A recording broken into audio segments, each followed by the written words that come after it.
All sports, all the time.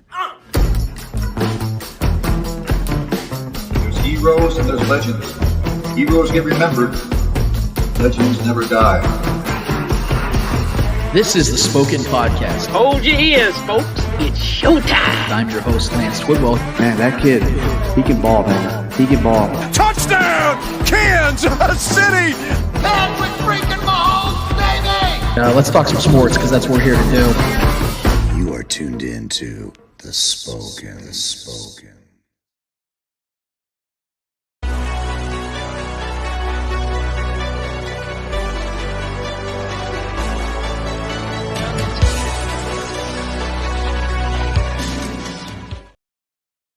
This is the Spoken Podcast. I'm your host, Lance Twidwell, here inside the Starcade Media Studios with my guy, Trevor Twidwell. What's good?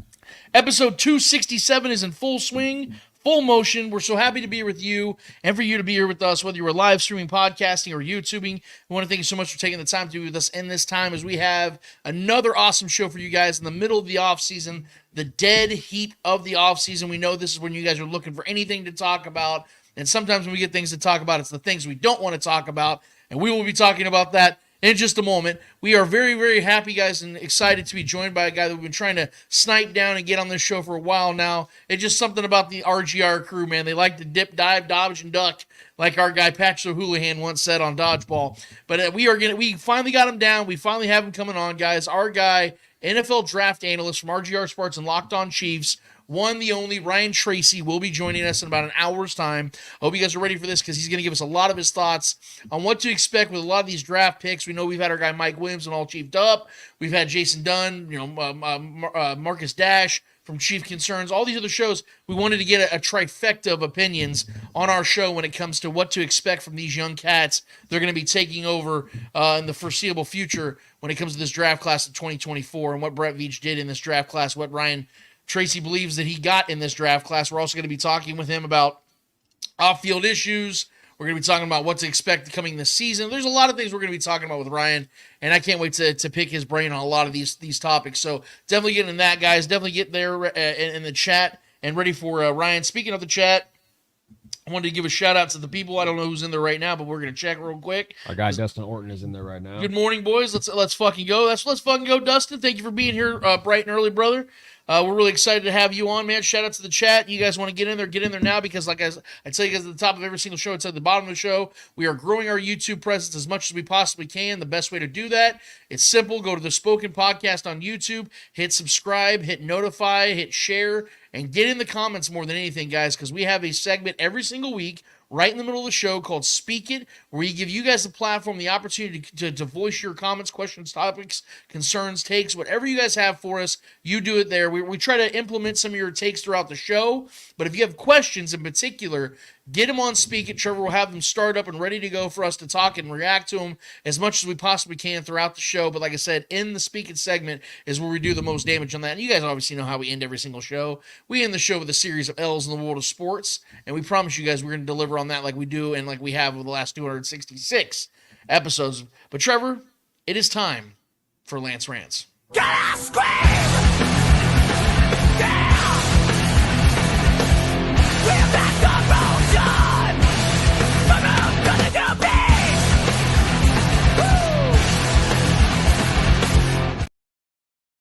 So you guys know that we obviously have to talk about the wide receiver room, what's going on with Rashee Rice. That's all the things we're going to have to talk about. But I decided this week, let's not start with that because I know that you guys have probably been pounded over the head by that. That's probably the last thing you guys want to talk about, but I promise you we're going to have to pull that Band-Aid off eventually in the show. But I wanted to actually start something off a little bit more on the positive side of things. I want to talk about a position where there's going to be actual competition, and that is the left tackle position. You guys know Trevor and I and a lot of other content creators out here in the Chiefs community have been very big on the acquisition of BYU's left tackle, Kingsley Suamataia. That's the way you say it. I'm still learning it. Suamataia. Suamataia. He is my favorite acquisition of the draft. You guys know this. I've been singing his praises even before the draft. He was the guy I wanted the most. I said that the Chiefs can get him in the first round, take him. If not, trade back out of the first round, get him in the early 40s. That was the way I saw it happening. I did not think he was going to fall into the 60s, into the second round, but that's what happened, and the Chiefs still got him anyway. Ruben DeCruz says King Sumo, baby. King Sumo, that's the way. I'm good with that as well. I'm sure he's got plenty of nicknames in the Chiefs Kingdom, and like I said, you can't say Kingdom without Kingsley. So that's the way I look at it. And so the way I see it is, I think Kingsley is going to win this battle. I do. I believe that he is the more talented player. I've told you guys this, and I'm going to continue to tell you guys this. I think he's better at left tackle than Wanya Morris. This is not a knock on Wanya. Let me make this very clear, because I've also told you guys before this that I didn't believe that Wanya was a natural left tackle. I didn't think he was a right fit there. I think it's because of the fact that Donovan Smith was hurt and they didn't have anybody else to put there. They put Wanya Morris there. But I know that he played a little in college, but mostly he played on the right side. And what I mean by that is he played right tackle and a little bit of right guard as well. And I think that's more of a natural fit for Wanya, is on the right side of the offensive line. So we'll see what happens when it comes to Wanya Morris's future with the team, based upon my assumption, based upon what I think is going to happen here. But I do believe that this is telling us, guys, that the fact that the Chiefs are giving Wanya Morris a legitimate shot of winning this position. We saw this week, and we're going to play this clip real quick on Fesco in the Morning on 610, when Brett Veach made his appearance. They asked him straight up, can Kingsley 𝙂𝙾𝙳𝙾 be a legitimate left tackle and win this job? Yeah, absolutely. He can come in and compete year one. And I think, he had a great rookie camp here. As I mentioned a few weeks ago, I think after the draft, we really liked some of the things we saw out of Wanya last year. And it's his job to come back in here, and he'll have a little bit of a upper hand just having a year experience under his belt. But, if he comes in here with the right mentality and takes that year experience and really utilizes that, mental knowledge, athletically he'll have a chance to win that job. But again, it's our job to bring competition in here. And I think, Kingsley has shown that just in a few days here that the big concept stuff wasn't too hard for him to grasp, and he did a great job. And I think it's going to be a great battle. But I think that's, as a competitor, and I know both those guys are. That's what they should both want and relish, to go out there and see who can make the fewest mistakes, and see who can go out there and make the plays when their numbers are called and execute. And it's a pretty important position there, the blind side of Pat Mahomes. So, we're looking forward to it. But yeah, absolutely. I think he can come in here and win this job. And again, the cool thing is those guys get to determine who the left tackle is. And it's going to be by the tape and, the grading of their performance week in and week out that determine that. So again, it's in their hands, and look forward to that battle. Yeah, see, I love the way you can always tell when Brett Veach is saying something. I don't believe he intentionally just lies about things, but you can always tell when he's really leaning into the truth of what he believes. Yeah. And you can tell that in this question, in this response, and Brett has always been very efficient in how he says things. He doesn't usually carry on an answer, and he goes on for 3-4 minutes at a time. It's usually about a minute and a half to where he tries to get his point across. And he's very efficient with this stance, with this take of, we do believe that Kingsley could very well win this starting job. And see, this is what I've been trying to tell a lot of Chiefs fans out there that have adapted to this mindset, and I understand why they have, because more time of it happening this way than not happening this way is why you feel this way. But when a lot of Chiefs fans said, I don't know if Andy Reid's going to turn the keys over to a rookie left tackle. This is why I told you guys, when you coach long enough, and you coach as long as Andy Reid has, you're eventually going to do something that you've never done before. And that's what Andy Reid's about to do. Because also to that fact, guys, we saw him start not one but two rookies in the interior aspect of his offensive line just 2 years ago with Trey Smith and Creed Humphrey. A lot of people thought those guys were going to have to work their way up. And those guys from day one at camp just took the job over.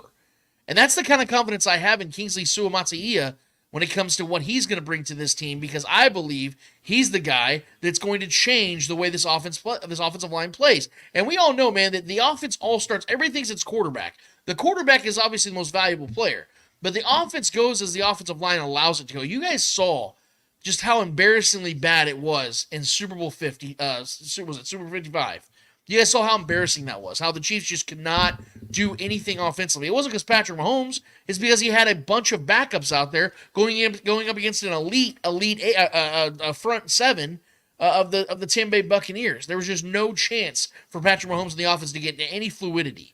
It's the same thing, guys, that goes on with the Eagles Super Bowl, when the Chiefs won that game. Because why? Patrick Mahomes didn't get sacked a single time. Now, Patrick is good at avoiding things, but we also remember the fact that he was playing with one leg. And he still was able to go out there and play with success. Why? Because his offensive line was providing him opportunities in the pocket to throw the ball downfield. I mean, shit, you saw on the first damn drive.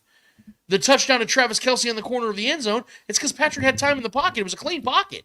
Yep. And that was against the best pass rush in the league. So the offense has been missing for 2 years now a left tackle, at least for this last season. Because I still thought Orlando Brown was fine. I understand why people wanted to move off of him because of the pressures he allowed. I get it.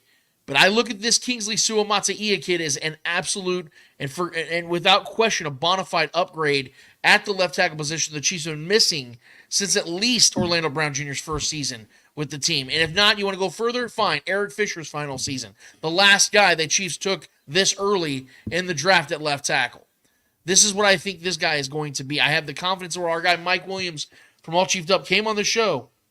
It told you guys not only about his versatility, not only just about the fact that this kid can play both left and right tackle. Brett Veach has addressed that. Andy Reid's addressed that. They like that about. They like versatile offensive linemen. But like our guy Mitchell Schwartz and Jeff Schwartz have said in the past as well, former Chiefs, you want to have a guy that is set in stone at left tackle. You don't want to have a guy that, well, he also plays a little guard. He also plays a little center. No, you want a guy that is just a bona fide left tackle. So I like that Kingsley is a versatile player, but I feel like once he stakes his flag at the left tackle, the Chiefs need to keep him there. Well, especially a guy that you drafted. He's going to be a homegrown guy possibly. Yeah. You don't have to pay him right away as far as like big-time contract or anything like that. He's still going to be on a rookie contract for a few years. So, I mean, I think that is the way for sure to get this going and finally maybe have our guy that we, I know we've had guys in here, but some guys we brought in via trades or, we had the guys that were, Fisher was solid, but, injuries riddled his career, ended his career, early. He ended up going somewhere else.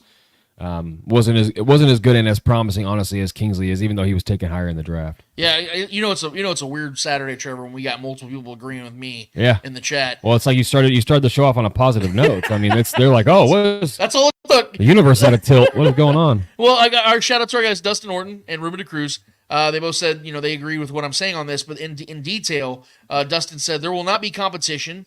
It will be King first and everyone else second. NFL shat the bed. Nice way of putting shat. Shat the bed, letting us get him. I 100% agree with that. And here's the thing, man. This is why I thought it was such a L-worthy conversation a couple of weeks ago, Trevor, when I gave the L to the Bills and Niners. Mm-hmm. And then I only let the Chiefs trade up with their picks, but they let them go up and get the guys they specifically wanted. Yeah. We knew all along the Chiefs wanted Kingsley. They made that very obvious. But I didn't know they wanted Xavier Worthy as bad as they did, but they come to find out that was the guy they wanted. Yep. So we'll find out how that works out. But the point is, both the Bills and 49ers allowed the Chiefs to go up and get specific guys. They weren't acting out of desperation. They were acting out of, this is the guy we had marked at this position, we want him. Thank you so much for helping us out. So you're 100% correct, man, that the NFL, and in particular the 49ers and the Bills, allowed this to take place. Ruben Cruz says, Andy was sweating in draft, afraid Sumo was not going to fall to us. Yeah, you heard that in the audio when Brett Veach was talking to Kingsley, talking about, yeah, man, Andy should have seen Andy, man, for about 10, 12 picks. He was sitting here just absolutely sweating in the war room, wondering if we were going to get you, because this kid, man, I'm telling you, I don't know how it happened, but Trevor, I do believe we're going to look back in 5 years, maybe not even that long, but in the next 2 to 3 years, the Chiefs, they're going to be on Monday Night Football one of these nights. Whoever's calling it by that time, we don't know. But we're going to hear whoever's calling that game going, this kid fell to 63. He's back-to-back All-Pro.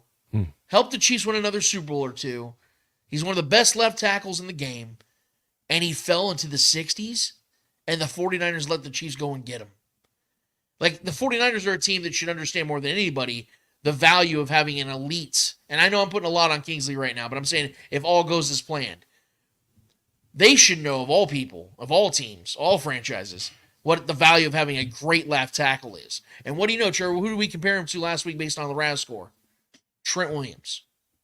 So the 49ers of all teams should be like, fuck you. Yeah, the athletic profile, everything is, You ain't getting this dude. Fuck you. You ain't getting this dude. Like, obviously, Trent Williams is a high bar to climb. Sure. I think he's probably the best left tackle I've ever seen. Yeah. My point, though, is that if you have a guy that's even 65% of what Trent Williams is, 70% of what Trent Williams is, that's an absolute hit out the park for a second-round pick. Could be looking at a Kingsley Kingdom. Yeah, exactly. So, And so, like Ruben DeCruz said, our O-line has to be priority number one, period. That is how I've always envisioned it, Trevor. Yep. Is that you win build in your the offense trenches. from the inside out. You don't build it from the outside in. I know this is why I know a lot of Chiefs fans, I won't say everybody, but a lot of Chiefs fans are so consumed on you got to go out in the first round and get a wide receiver every single time. Guys, it's fun, it's exciting, and hopefully that is the place where the Chiefs eventually are, where they have so many positions of need filled that they can't just keep going after Xavier Worthies and guys like that. Yeah. But I had a problem with that because we knew the offensive line is where the Chiefs had their biggest need, in particular at left tackle. And I'm so glad they still found a way to get Kingsley, because if they would have gotten Xavier Worthy and they'd have had to, wait till the third or fourth round to go tackle, I'd be very worried right now. Because more than likely they'd have to go and sign Donovan Smith back or throw Wanya Morris there with no true competition. And then it would just be, for me, a shit show. Or as our guy Ruben DeCruz said, a shat show. So that would be the way I look at it. Trevor, what are your thoughts, man, when it comes to this competition? I mean, I know that Wanya is going to get a legit shot, and what Brett Veach said is true. He's going to have a year experience on Kingsley at the NFL level.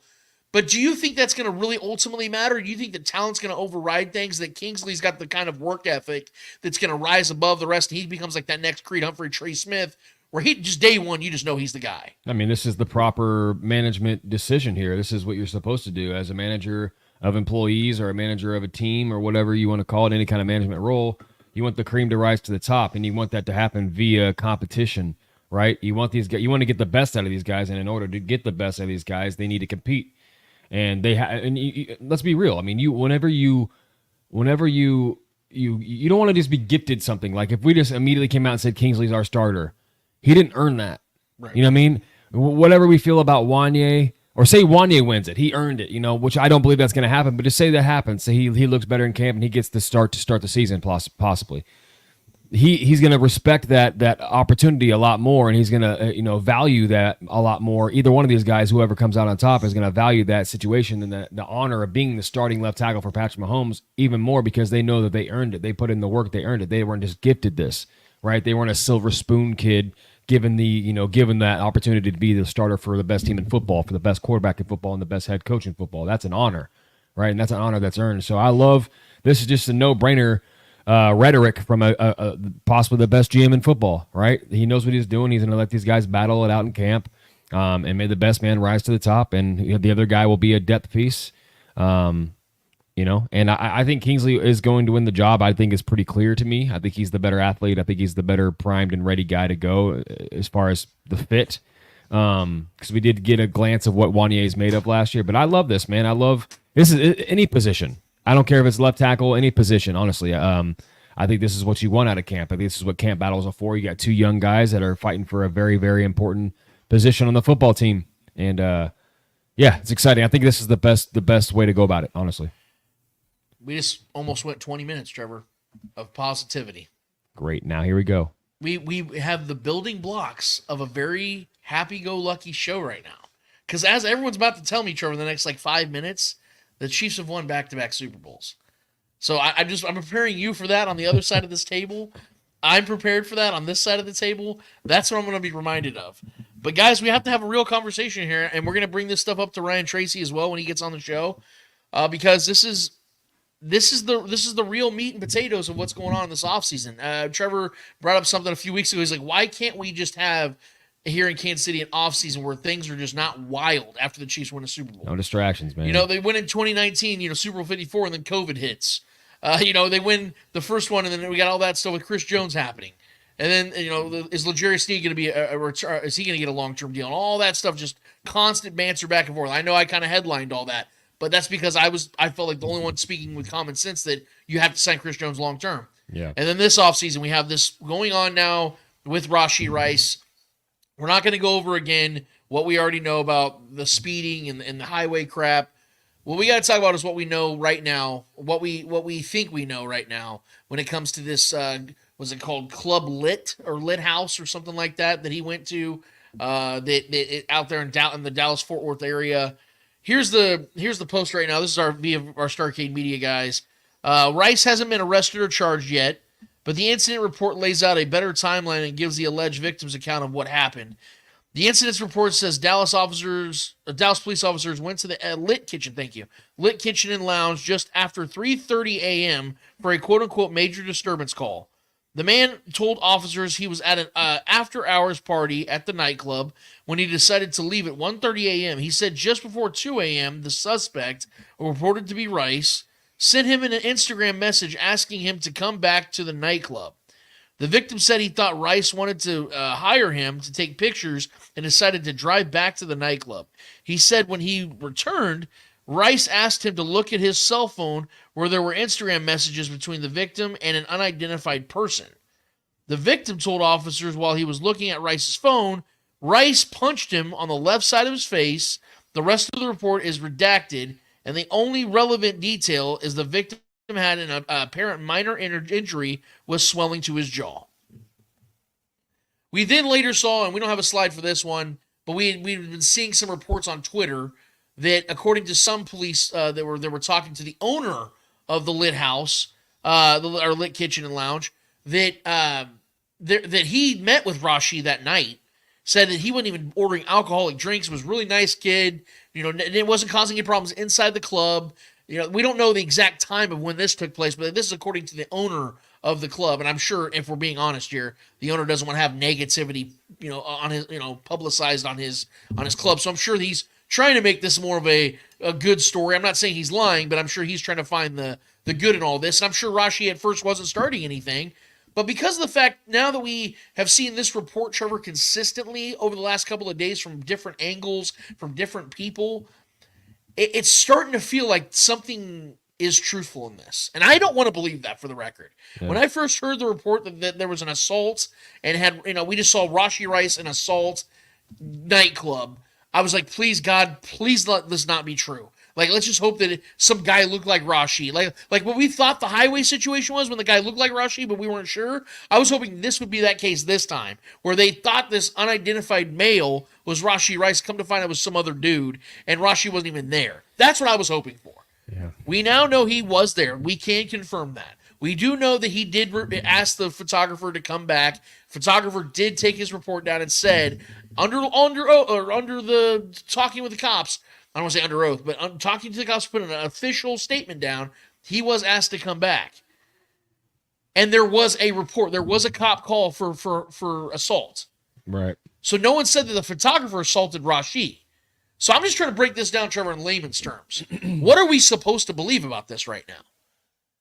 And that's my problem, is that, yes, we want to make sure all the facts are in place, and we want to do the quote unquote, let all the the dust settle, and we'll figure out the facts when they come out. But right now, if I'm being honest, this doesn't look good at all. Just from the optics, Trevor, of him being out that late after something that just took place on March 30th, not even 5 weeks previous to this, in the same area. You're doing something else. You're putting yourself in a position, even if Rashi is 100% innocent, even if he had nothing to do with this, you're putting yourself in the position of something like this happening this early in the morning at a nightclub. What do you think you're doing in that time, man? There's nothing good that's happening at that time, especially when you have something like this going on. If the highway thing never happened, if he never, ever got in this ridiculous, stupid car accident, and this happened, I'd be like, it's kind of dumb, Rashi. You probably shouldn't have done it, but you know what? I'm not going to kill the kid. He's young. He went to a nightclub, this. But because this is directly attached to it, within weeks, in the same area, after you just got done apologizing for this shit, knowing that the NFL is going to probably come down on you swiftly, knowing that the legal matters are still at hand, this is beyond... it doesn't even compute in my mind, comprehension, Trevor. It's like a glitch in his brain. So I hope it's not true that he assaulted the dude. But right now, it looks like something did happen physically between Rashi and this photographer. And again, no one has said the photographer assaulted him. Yeah. So I'm just doing the math here. And the reason I care the most is because I don't get in people's personal affairs. But I got a bad feeling, Trevor, we're not going to see Rashi Rice playing football for a while. I don't want to sit here and speculate of how many games or, if it's a full season. I don't want to sit here and be that guy. I don't want to sit here and entertain a lot of things, but I brought this up, Trevor, on Arrowhead Allies this week with our guys Clinton Noah, Brian B. Shinan. He's going to be on the show this next week, by the way. Really excited to have him on. and Shaggy was on briefly. This is why, Trevor, I have hammered the point home time and time and time again that they need to have more veteran presence in the wide receiver room for two particular reasons. One, when you have more adults around, the kids start to mature a little bit faster, right? When you're a kid, when you're a young dude, and you're one of the guys, or you're a dude in this offense, a lot of times you start to get a little, like you said, Jerry, a little free-spirited, feeling like he's invincible. That's probably why he did the thing he did with the cars. Yep.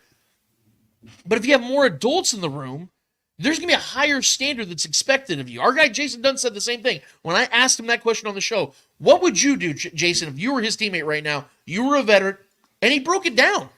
I don't think he's got a lot of that right now. I don't, because Travis Kelce's a superstar doing his thing right now with his girlfriend, his superstar girlfriend.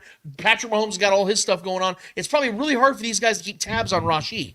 But if you had a Juju Smith-Schuster, if you had a DeAndre Hopkins in the room, if you had an OBJ who's learned from his mistakes of his past, if you had a guy like Zay Jones, any of those kind of guys, older veteran receivers that have been through some shit and have played in this league for 6-7 years, they would be able to, hey, dude, knucklehead, stop. Get out of trouble. Stay at home. Stay your ass at home, or come to Kansas City and hang out with the guys here. Do something else. Get out of the environment. Get out of where you're influenced to do bad things or stupid, irresponsible things that are going to get you in trouble both on and off the field. But they don't have that right now, Trevor. This is why I continue to hammer that home. And number two, the reliability factor on the field. Because if Rashee Rice is suspended, you would have one of those guys that could fill that role. And they do not have that guy right now. And those guys are not out there right now, Trevor. Because they didn't want to sign OBJ. I know, or the Chiefs were in on him, but they weren't willing to spend the money to outbid the Dolphins. Right. And then they wouldn't. Zay Jones was like, oh, this next bit, okay, he's like the last name out there that's like legitimate, not a washed Michael Thomas or a 5'2" Hunter Renfrow. It's not one of those guys. Zay Jones is a legitimate receiver in this league that played in a system similar to Andy Reid's, who handed it down to Doug Peterson, who's the Jaguars head coach. And the Chiefs don't pay him over $4 million while he goes to, where did Zay Jones go? Cardinals, thank you. Yep. So I'm sitting here, Trevor, this is my initial reaction to all this stuff that's going on in the wide receiver room.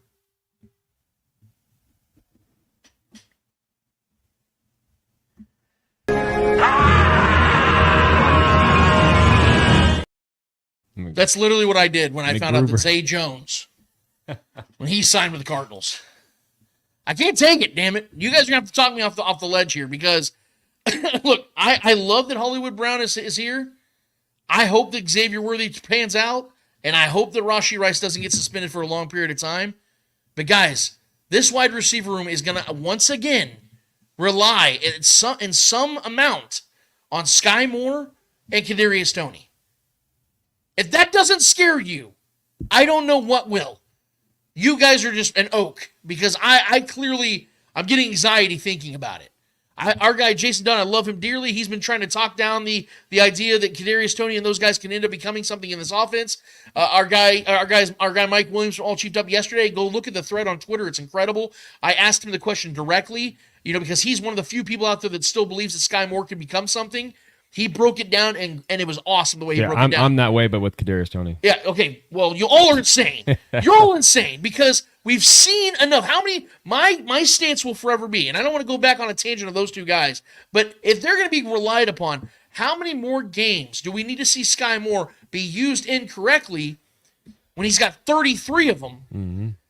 Until we realize that maybe he's not being used incorrectly. Maybe he's just, his skills and talents and attributes didn't translate over to the NFL level. Because, guys, as much as I heard people talking about, the Chiefs need to trade for Treylon Burks. Treylon Burks, okay? A guy who has as many touchdowns in his career as Sky Moore. Well, he played in a bad Titans offense. Really, that same Titans offense that D-Hop just had one of his best seasons over the last 3 years in with a rookie quarterback. The same offense, right? Treylon Burks had one touchdown. It's not on. And here's the other thing, guys. If Sky Moore and Kadarius Toney are struggling, what's their excuse? Because they're not in a bad offense. They're with Patrick freaking Mahomes. So what's their excuse? These are guys we're talking about now. And our guy Marcus Dash, I love him to death. He was bringing up Michael Thomas. Dude, Michael Thomas is washed. He's not a good football player anymore. 4 years ago, oh my God, sign me up. But Michael Thomas has done nothing in 4 years. He's a washed football player. And he might, to be honest with you, he probably was a product of Drew Brees, if we're being real. So my point, Trevor, is there's a legitimate, I don't know how anybody is not, how everybody's, and I know it's coming, back-to-back Super Bowls, bro. I get it, guys. But if anybody, and I had the same debate with Brian B. Shinan again, you guys can't, if we go and replay last season, Trevor, how many times were you and I having a blast watching football last season? Not many. I think there was 2 games. It was the Bears and then the Chargers game. That was it. Yeah. The playoffs were stressful shit. Every game was a nail biter for the most part. Yeah, they were struggling to score 20 points a game. Yeah. Guys, if you want to relive that, then go ahead or find a time machine and go watch 1994 football. As Julie Gulio says in the chat, she says, Our wide receiver room was worse last year. We won the Super Bowl. I'm not confident, just not freaking out. Okay, that's fine. I will do the freaking out for you. Yeah. Because here's what, and I'm going to pass it over to Trevor, and I want to get some more of your guys' comments on this. The reason why, guys, I'm freaking out is because, again, when I predicted the Chiefs would win the Super Bowl last season, I said it was going to come at a cost. It was going to be the toughest season on Patrick Mahomes and Travis Kelce. It was going to take a physical toll on those dudes.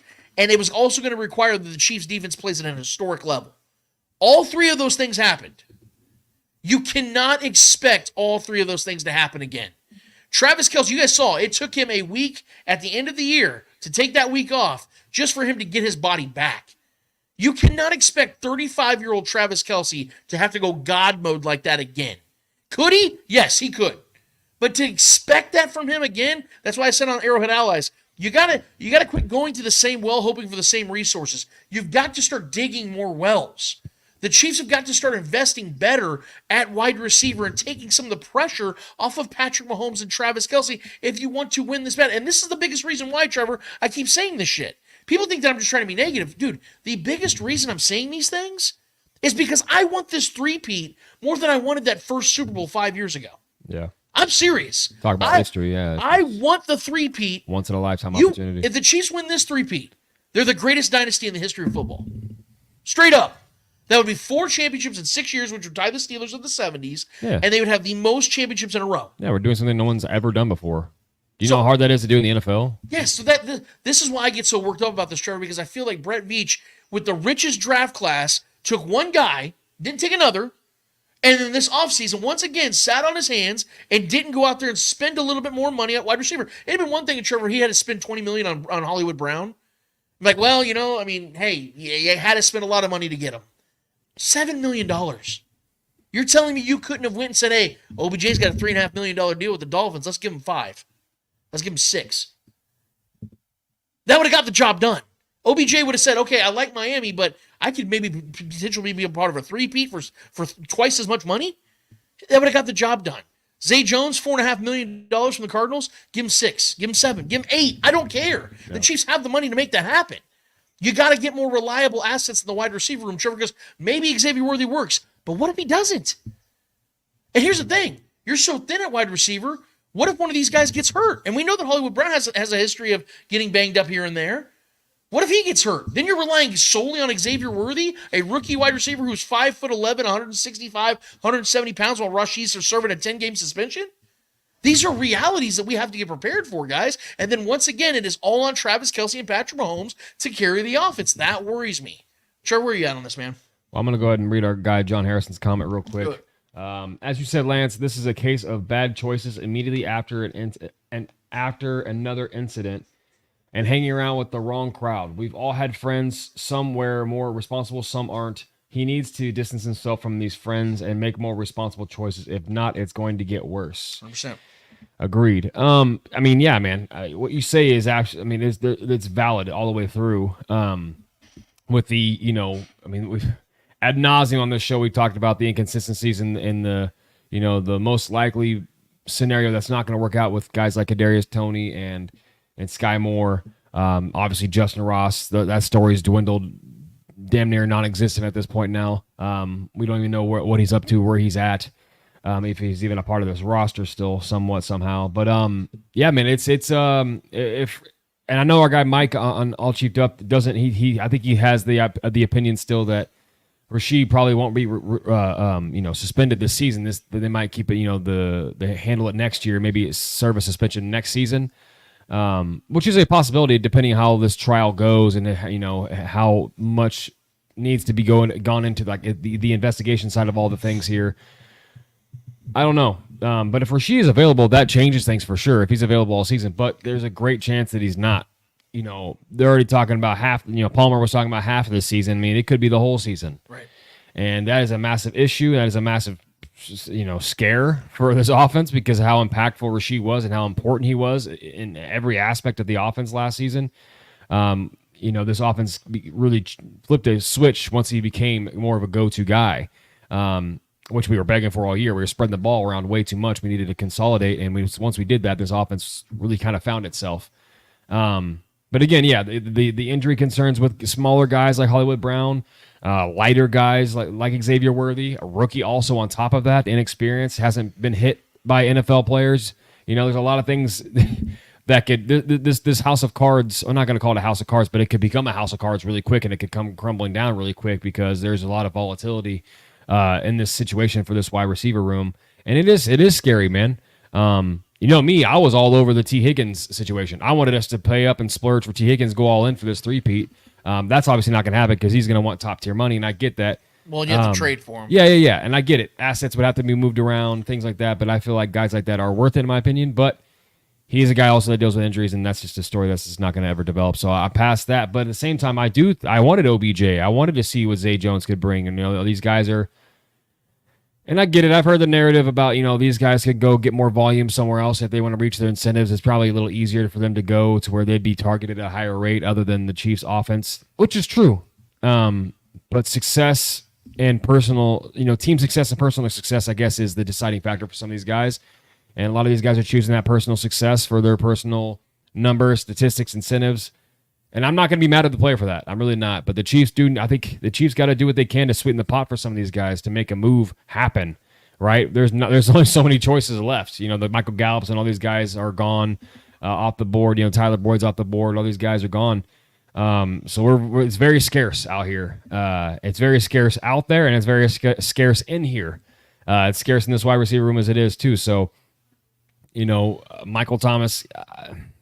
This is for what he could come in and play like a slot, quick slant kind of role like he's always done in his career. But paying a guy like that is just kind of counterproductive and counterintuitive, in my opinion, for this offense and what this offense would actually need. So, yeah, man, I'm with you on this, bro. Lock and step. We do got to make another move, and as soon as we find out about Rasheed, what his situation is going to be, if it is half a season, if it is a full season. Emergency move has to be made because as much as I still believe in Kadarius Toney, and I'll die on that hill for sure, but I think the odds are definitely against us if he actually becomes something. So, and Sky Moore, I've kind of shut the door on him, to be honest. He could be productive at times in spurts, but I'm never expecting Sky Moore to be a true consistent weapon in this offense. Well, and I wanted to get to I wanted to get back to that comment that Julia Gully had when she said our wide receiver room was worse last year, and we won the Super Bowl. I'm not confident. I'm just not freaking out, and that's fair, Julia. You don't have to freak out. The reason I'm at the place I'm at though is because of the fact, like I said, we know how difficult it is to win in this league, and you saw the transition from Tyreek Hill. The Chiefs moving off and how everyone thought they were done. You notice how their offense still not only stayed on track, but actually had a better season, was the number one offense in the league, the most explosive offense in the league, and Patrick Mahomes won MVP. What was the singular reason for that? You lose a superstar talent like Tyreek Hill in the prime of his career, your offense should not be able to stay that way.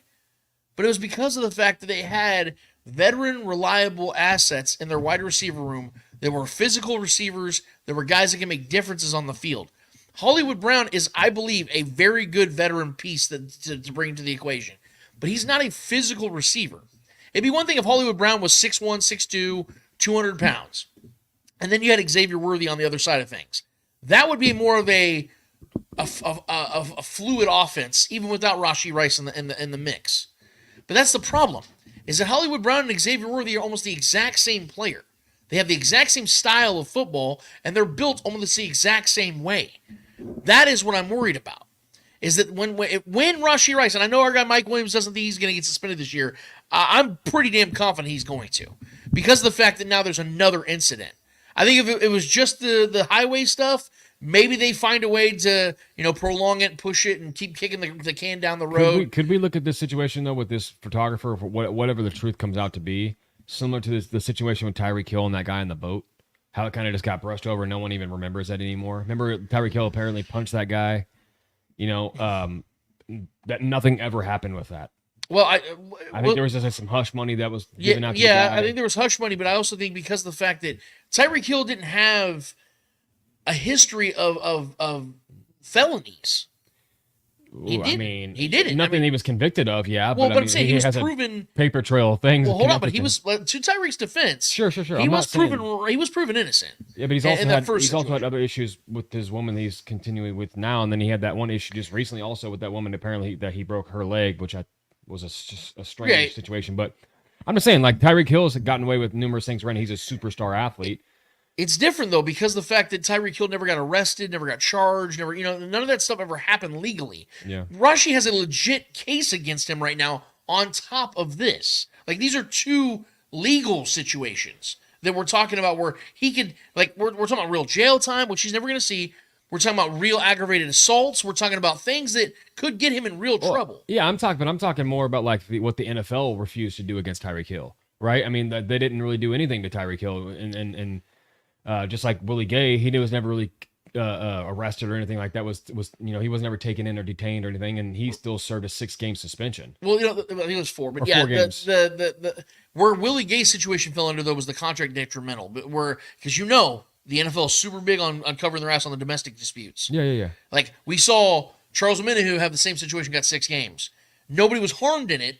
No one actually got like physically touched, but because it falls under the category of domestic disputes, the NFL is Tyreek's though. That's what I'm saying. Right, like, but Tyreek's never had an actual like where he's arrested or the cops came to the house. Like he wasn't actually in the same situation as Willie Gay and Charles Omenihu. Those were audio recordings of her accusing him of things, and then they got the full audio, and she was basically telling him, "That's why I basically framed you." Yeah. That's I know the whole story. I'm So- just saying, like, optically, the NFL. it got thrown out. Sure. I honestly think, Trevor, if the first audio was the real audio, Tyreek would have been suspended immediately. Right.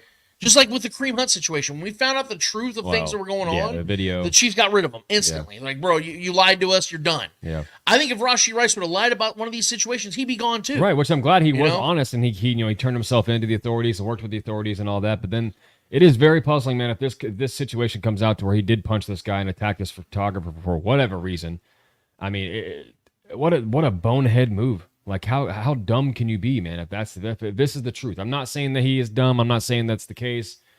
But, I mean, you deserve whatever's coming to you. Yep. If you're going to continue to put yourself in these kind of situations, and it's so wild. The chat's right, because a lot of what everyone's saying, Omar, Julia, Ruben, all of them are talking about, how the NFL has been inconsistent on some of these things. I'm not debating that. Yeah. Guys, look, I'm never going to defend the Shield when it comes to how they suspend and what they base their suspensions off of, because, guys, more times than not, it doesn't make sense. Right. I'm not sitting here trying to say, the NFL is going to be, with a fine-tooth comb and they're going to be perfectly precise. No, whatever happens with this Rashee Rice situation is probably going to have some of it that's going to make us scratch our heads. Yeah. Because that's how, for whatever reason, Roger Goodell's leadership, under his tutelage, it doesn't bear consistency. And that is a problem I do have with how he does things. There's no barometer of what he goes off of. Okay, you slapped a woman. It was your girlfriend at the house. Automatic 15 games. You vehicularly tried to hurt somebody. Automatic 1 year. There's none of that. There's no barometer to go off of, and that is a problem I have. I have a hard time, like I said, comparing some of these situations, in particular with the Tyreek and the Rashee situation, because we have footage of Rashee and what he did. He's been arrested. He's going to have to do, he's had a felony charge against him. There's some things he's going to have to work on off the field and on the field. With Tyreek, it was prove his innocence. He was proven innocent. Bam. The smacking of the guy at the port.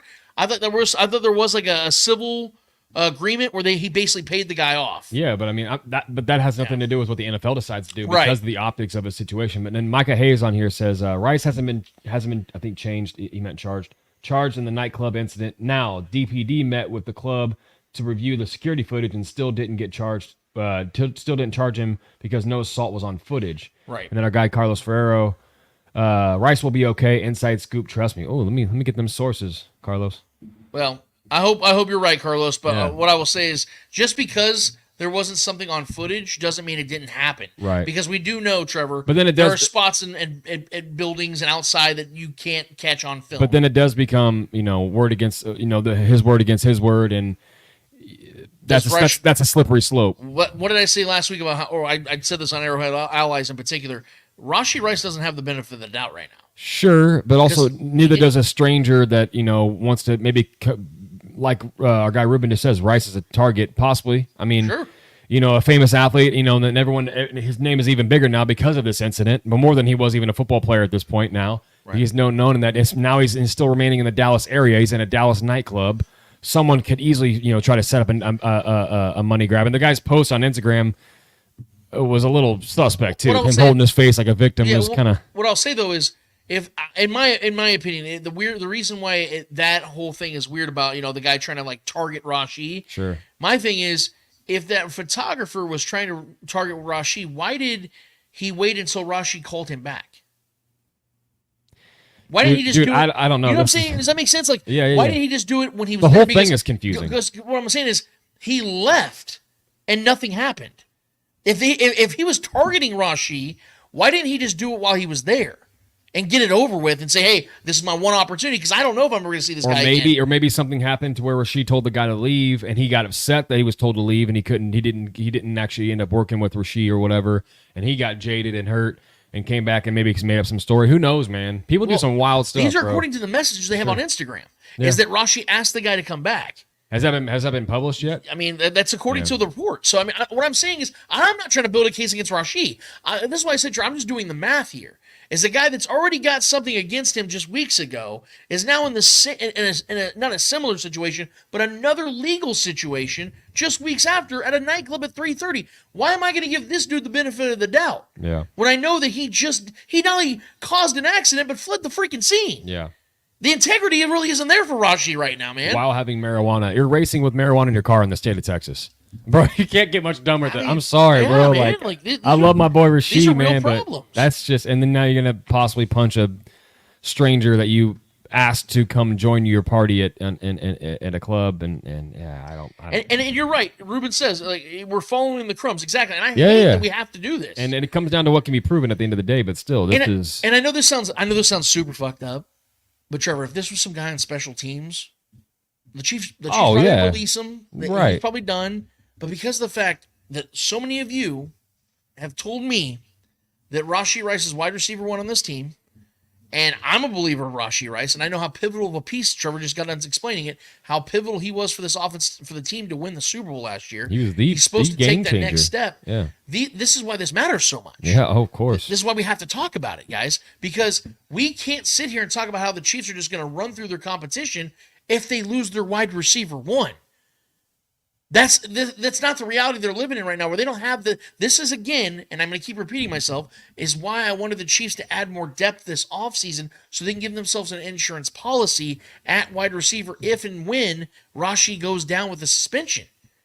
They don't have anybody that's even close to being able to replicate what he brings to this offense. Yeah. Not one single guy. Yeah. And there's actually, I wanted to play this, Trevor, because before we have our guy Ryan Tracy come on in the next about 10 minutes or so, there's an audio clip of Fesco in the morning when Brett Veach was on again after the Kingsley conversation, where they asked him the question straight up: what are you guys anticipating to do with your offense without Rashee if he's suspended? Well, I don't know, and we haven't been in contact. I mean, that obviously will get worked out on its own. But I think, listen, we prepare like we're preparing for a 20-game season, and I think that this situation aside, you have to attack the schedule as if you're going to have players not be in the lineup for various reasons. And, I mean, you never know what the situations are or what the injuries are. I mean, look, last year we lost Nick Bolton for 6 weeks. So I think that's just part of this whole process here of the offseason, free agency, the draft, just getting as deep a roster as you can get. And I know a few years ago, I think in 19 we won our first Super Bowl, I think we lost 3 defensive ends. So it's one of those things where, you know, you have to have depth at every position. It's a long season, and you know, and that's why going to St. Joe's now, we have to make sure we put a premium on competition battles at every position group. And, you know, we'll get Hollywood out there, we'll get Xavier out there, and then guys that have lined up and played snaps in the past, the Sky Moores, the Kadarius Tonys, the Justin Watsons, and I think we'll also be able to complement, with the tight ends a little bit better too. Now you have Travis and Noah, and we're excited about Jared Watley. So I think Jared will be able to provide not just a blocking presence with the size, but I think we've all seen what he can do at TCU in regards to the pass game and red zone stuff and intermediate target. And he's a big guy that can run. So I think it'll be the next man up mentality, and we'll work together in conjunction with the tight end group and always have a plan. And again, it'd be no different if we lost guys for various injuries throughout the course of the season. So having a deep team and having a deep roster is important. And hopefully we have the competition battle set the right way for St. Joe's.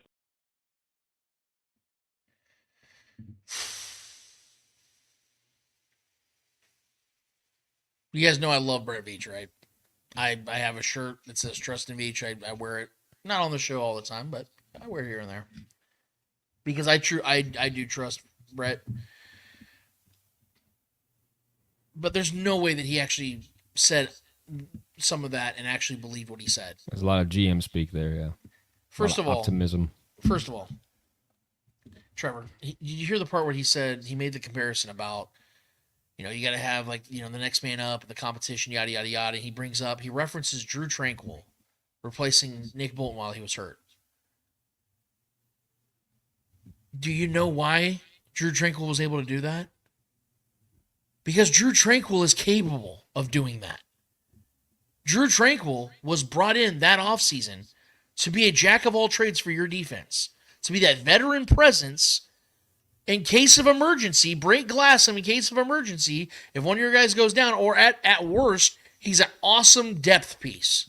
Sure. Please name the Drew Tranquill of the wide receiver room right now. You don't have him. Justin Watson. Stop. I will walk off the set. So for me to sit here and listen to Brett Veach said that, it made my stomach turn. Because it goes against every action that Brett Veach has made this offseason. A little intellectually dishonest, yeah.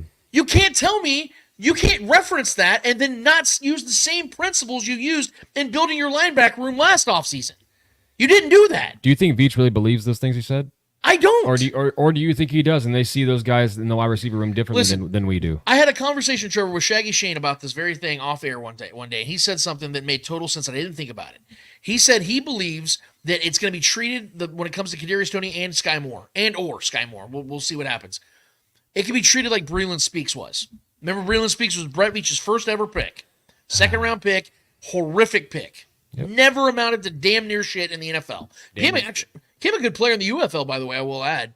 But in the NFL, never amounted to shit.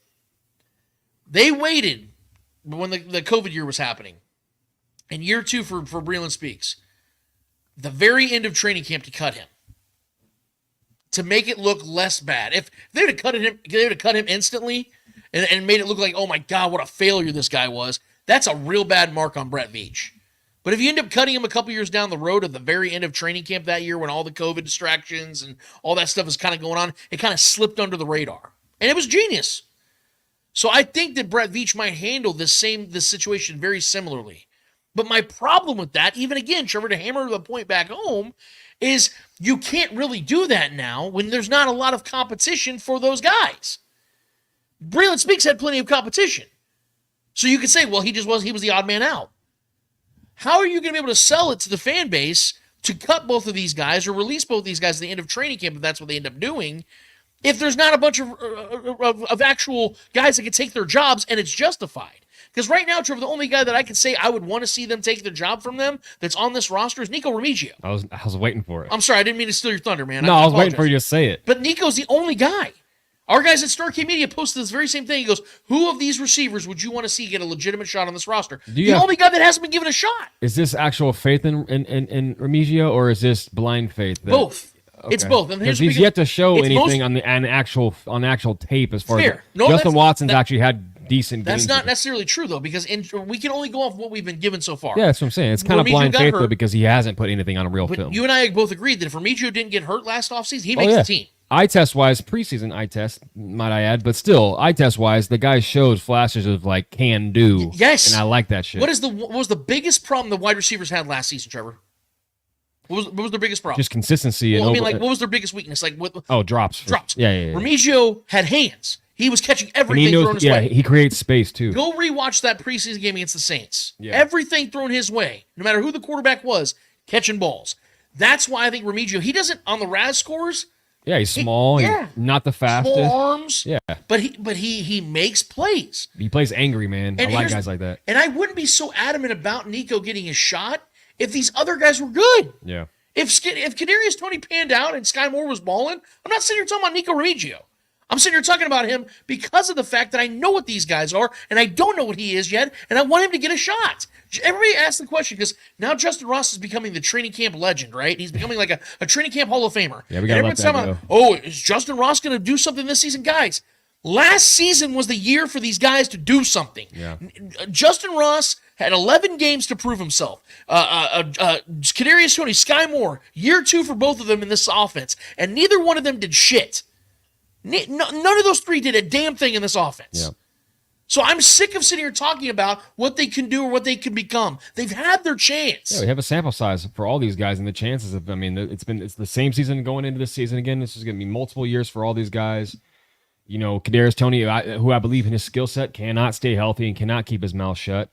And, you know, Sky Moore is out there just running laps and running wrong routes. You know, as skilled as I think he is with the ball in his hands, getting the ball in his goddamn hands is the problem. Right. Because he's running wrong routes. He's not getting open. He's not creating space like he did. Like he was a master in college doing that. He was the best receiver coming out of that draft competing against the cover 2. Yeah. And he struggled against the NFL cover 2 for some reason this year. And have we utilized him wrongly? Sure. I think I do agree with our guy Mike and you know, all cheaped up about that. I think we haven't utilized him, just like the analogy with Clyde, bringing Clyde in and not making him a kind of more of a scat back receiving back. We never really utilized him to his strengths either. So it is a little puzzling there, but at the same time, we have a massive sample size for all these guys, man. And the only guy that I see that can become a consistent guy still in this offense moving forward is Justin Watson. Not that I like him, not that that's what I want, but the sample size shows me that this is a guy that they continue to put out there, and I think the coaches love that guy, and I think he's going to be a pretty consistent piece again this season. If there is an issue with Rashee Rice, I think Justin Watson will be the guy that's out there more than anybody else. Yeah. And I don't like that. Yeah. And that's why I agree. I think giving Nico a shot would be fucking awesome. Seeing a guy, and especially with his story, you know, where he's come from, and a guy that's scrapped for and trying to earn everything he's ever had. Those kind of guys, man, sometimes having that much of heart. You know, we've seen guys like the Albert Wilsons. I mean, I know, guys like that thrive with Patrick Mahomes because they are out there, and he's been out there with Patrick Mahomes in these training, you know, the offseason training and all that too. So, you know, he's getting the reps in. You know, give a guy like that a shot, man. There's so much upside with guys like that. So I'm in agreement with you 100%. Bro. Yeah, that's the only, like I said, Nico. Yes, all I'm going off of is potential and hope, and the fact, like I said, that I just have none of that. No, I don't believe that Sky Moore and Kadarius don't have any potential at this point. They don't have hope because, like I said, they've had ample opportunity to prove themselves. And if the Chiefs are trying to win a three-peat, they're trying to three-peat here. It's got to be cutthroat. Yeah. If this is some developing team, if this is some, you know, like if this was like the Panthers. Yeah, there's more of a leash on some of these younger guys that are on rookie deals because you know that it's a growing process. You're not there now. Yeah, what I think and the notion that I'm getting from a lot of the fan base is, even if Rashee goes out, I feel like a lot of people think that Hollywood Brown is going to be that immediate Rashee insert cover, you know, the guy that's going to take that position and kind of be that guy filling that role, and then Xavier Worthy is going to kind of come in to be that next Rashee rookie, you know, maybe slow to progress, but progress nonetheless halfway through the season and become that spark, which is definitely possible. Like, I'm not saying that can't happen.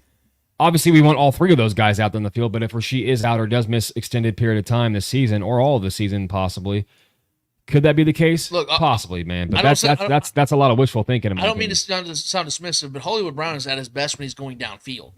Hollywood Brown is a downfield threat. He's a guy that spreads the defense. This is what I said to our guy Mike, all chiefed up. If Sky Moore is being underutilized or utilized incorrectly, then the excuses have to stop right now.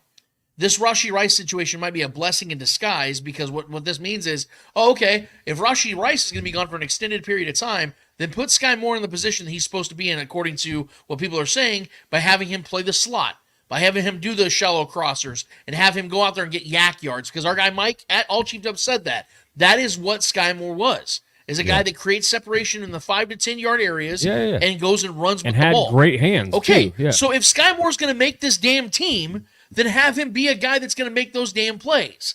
Stop utilizing him incorrectly if that is the truth.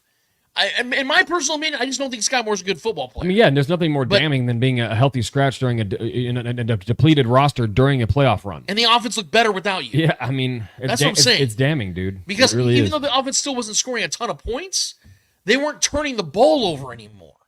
That's the point. They weren't clunking on third downs anymore. Granted, I don't think Sky Moore was a big contributor to the turnovers. That was more of a Kadarius Toney problem, if I'm being honest. He was dropping touchdowns. He was dropping third downs. He didn't have as many drops, I think, as we like to think, but he had some very notable ones, which is the problem. Yes, I agree. That's what I'm saying. And when you're a guy that the Chiefs get in the second round and are assuming that he's going to be, you remember, Trevor, the hype around Sky Moore. I mean, hell, I was jumping on the hype. I was like, man, this dude's going to be something special. Oh, dude, I had Sky with 1,000 yards receiving last year.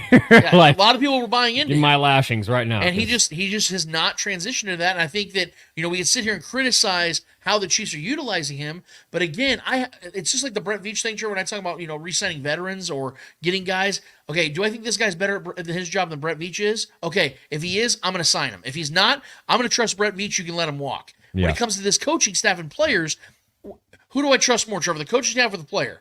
If it's the player, then I'm going to blame the coaching staff. If I think the coaching staff is better at their job than the player, then I'm going to say, you know what? The coaching staff is doing their job. The player's not. And that's how I feel about Sky Moore. That's how I feel about Kadarius Toney. Is I just don't believe that these guys are transitioning into their NFL careers. They may have been able to get away with some of the stuff they did at college, but you're playing a man's game now. And I just don't know if Sky Moore has been able to adequately transition his skill set to this league. I know Kadarius Toney hasn't, because he can't stay healthy half the damn time. And when he does, he's dropping the ball. He's got paper towels for hands. So that's my problem, is that these are two guys that are now almost for sure things to make this roster. And that's scary. Oh, I mean, they're locked in as of right now. But I will say, obviously the Chiefs have been entertaining a bunch of free agents. We've been having a lot of discussions, bringing guys in for visits. Yeah, exactly. So they're doing that for a reason. And these guys are going elsewhere. So I don't know, as far as what you think, who left in the free agency world is there left for the Chiefs to entertain, bro? I know we've talked about Michael Thomas. That's a hell no, I think, for everybody. I think we're all in agreement there.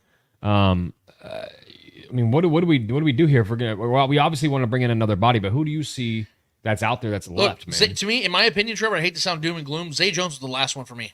And he's not a needle mover or a needle pusher. Yeah. But he's a guy that I feel could come in here, know the offense, because he was with Doug Peterson, that could be an adequate, wide receiver 4 or 5 for this offense while Rashee Rice is suspended. You know what? I'm sure you guys are sick of hearing my ass talk about these things. Yes. We need to get a guy that actually knows what he's talking about on the show, which is why we have this next guest on our show. He is the NFL draft analyst. He's an expert on all things. He won't admit it, but I will for him. I'll go ahead and gas him up for him. This guy that I've been waiting to have on the show for a long time. He's been on the show before, but we've had to get him back. Finally got him down. We had Daniel Harms on a few weeks ago. Now we have the man of the hour, the RGR, Locked on Chiefs, and a whole bunch of other stuff. Man, this is a busy dude. I respect the hell out of him. I'm glad he's on the show. Let's give it up for the one and only Ryan TRACY! What's going on, man? What up, fellas? How you doing? Dude, we're great. And we're great now that you're on the show, bro. How the hell are you doing? I'm sleeping a little bit more than I was a couple months ago. I can't imagine why. It's a plus. The draft consumption, yeah, right. I'm sure was. Yeah, we do. It's good to have you on, man. Yeah, I'm sleeping maybe 5 hours a week there between Super Bowl and draft night. So yeah, that's the way it goes. You're glowing. I think maybe you messed with the lights a little bit, but you're glowing, dude. You look like a restful man now. The bags are gone. You look like you've had a good time these last couple weeks. I'm happy for you, but unfortunately, we got to really right back in, dude, and have some conversations with you. I hope that you don't mind with that, but let's get right into the meat of things, dude.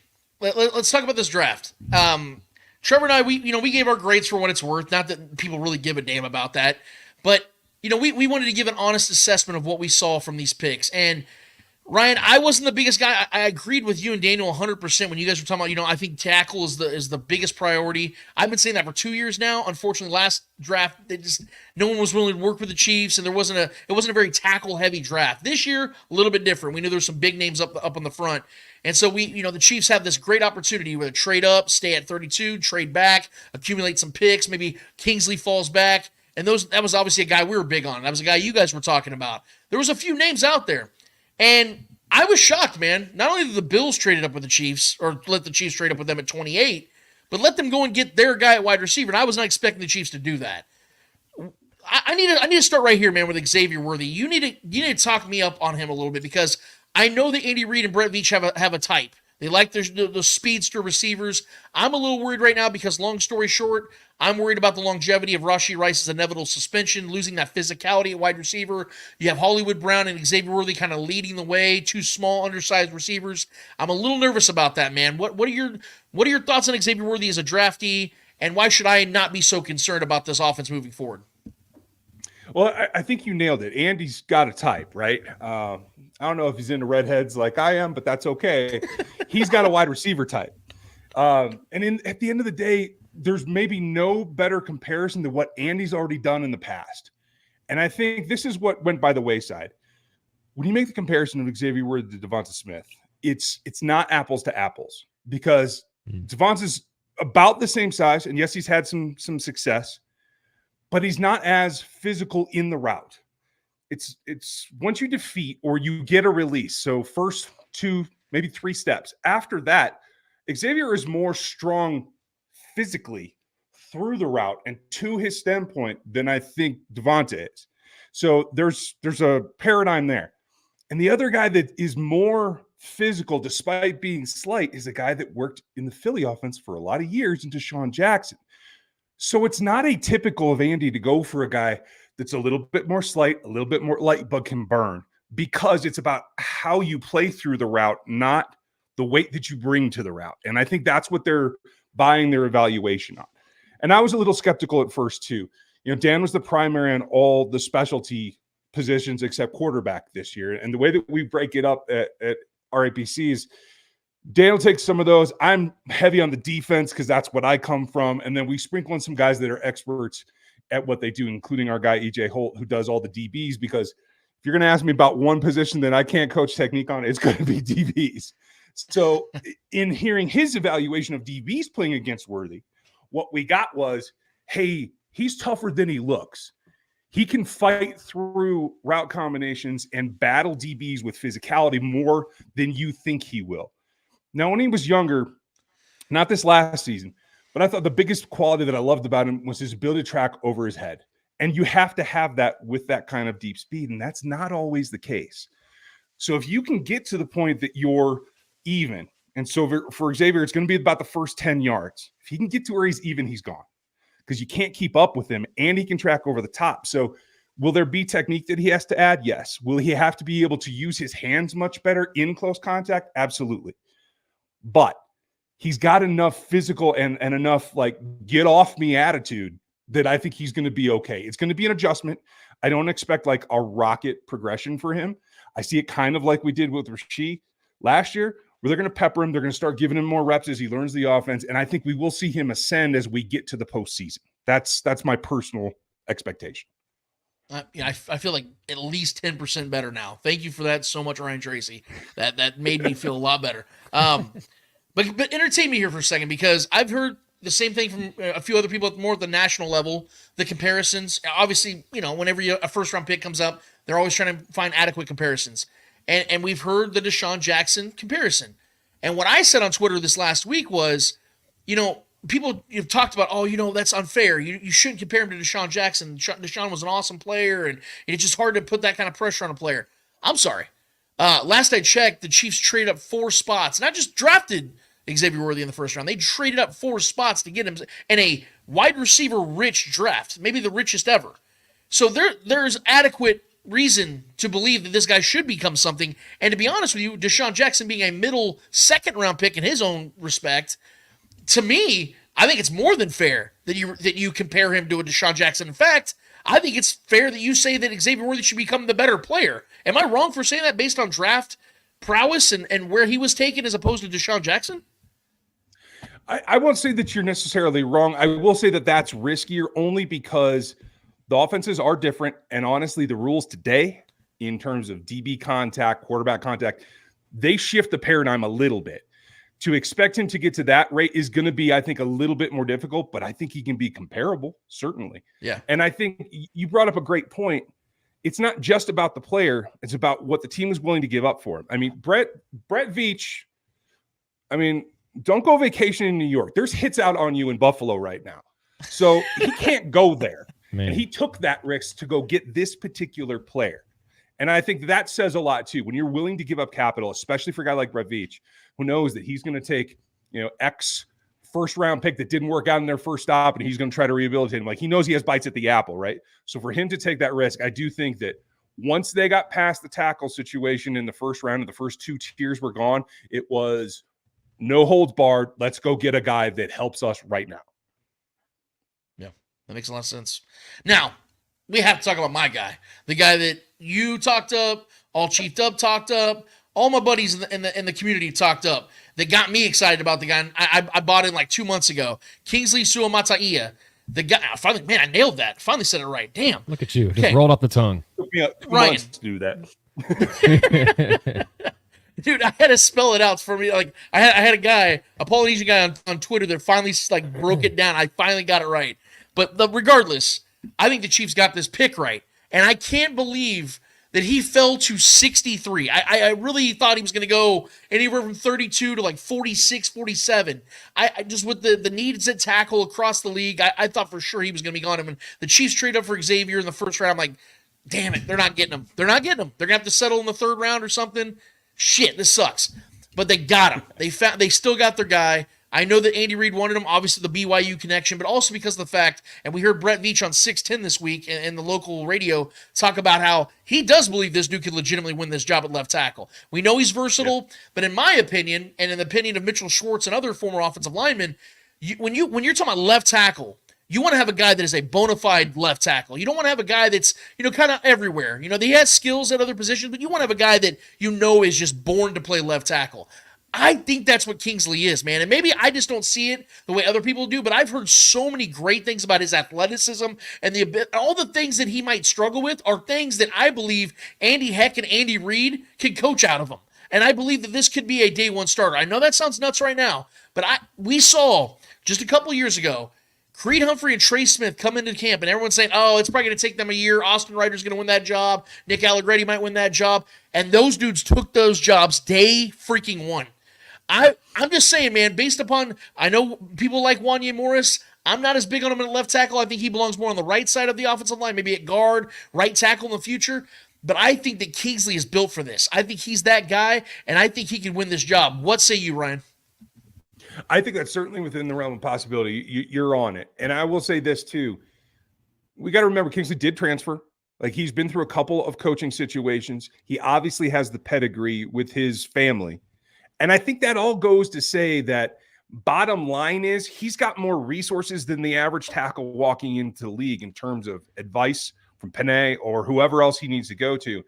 And the fit here is better. Wanya Morris is a good player and I agree with you, he can play right tackle. I honestly, we would probably talk about this scenario, but I think there's some place on the left for him that isn't tackle. I think he can be that left guard of the future. And here's the thing. He was never an elite athlete at the position, even in college. He was a guy that was taken in the third because of his athleticism. Kingsley is not. Kingsley has first-round athleticism, but he's raw. He plays high. He'll come off of blocks. His intensity, while his enthusiasm is there, his execution isn't always. So there's definitely a learning curve there. But what's the basis? What's the basis that Andy Heck wants? It's, can you move your feet? Do you have the length to stem off a bull? And can you adapt? And I think that's the thing that Kingsley has in spades over Wanya Morris. I do expect, if it is head-to-head, the only advantage that I think Wanya has right now is experience, and that is significant. So if Kingsley doesn't win this out of camp, I think there's an evolution that comes there. But if Joe Thuney is delayed in any way, which we're understanding it's July, it's right about camp time that he should be cleared, and we'll see what he can do. If he doesn't do that, then the loser of this battle at left goes into left guard, in my opinion. I think that's your best five. That's personally what I see happening. Makes sense. Makes a lot of sense, actually. Didn't really think about that. Another guy that transferred that we know that the Chiefs are big on, that I didn't know they were big on, is TCU's tight end, Jared Wiley. I'm gonna be honest with you. I was heavy on tight ends this year, and he was like one of the few tight ends I did not pay attention to when I was doing my own mock drafts. I was looking at Cade Stover, I was looking at Eric All, I was looking at Theo Johnson. Guys that I felt would be realistically in those mid-round, day 2, day 3 areas where I thought the Chiefs could take a tight end, and I wanted them to take a tight end within their first 4 picks, and that's exactly what they did. But it was a guy that I wasn't very familiar with. But I'm going to be honest with you, Ryan, I'm liking what I'm hearing from this guy, and I don't want to sound overly optimistic here because I know that when we're talking about tight end in Kansas City, there's a pedigree here. You go from Tony Gonzalez, years later you get Travis Kelce, and it feels like you just continue to have this uptick of greatness at that position. I'm not saying that's going to be Jared Wiley. In fact, I'm going to say right now it's very unlikely that'll happen. There's no replacing the greatness of Travis Kelce. He's one of one. But if you could get 60% of Travis Kelce out of this pick, that's an absolute home run, man, because of what he can bring to this team and the similarities these two guys have from a size, former quarterbacks, the IQ, the aspects they have to, maybe not to their game necessarily, comparison one by one, but there's some cool things about, maybe the guy that can be similar to Travis Kelce and how this team can maybe develop him like they developed Travis Kelce in a certain form or fashion. What did you take away from this draft pick, and what is your realistic expectations of Jared Wiley, at least for the next 2 to 3 years?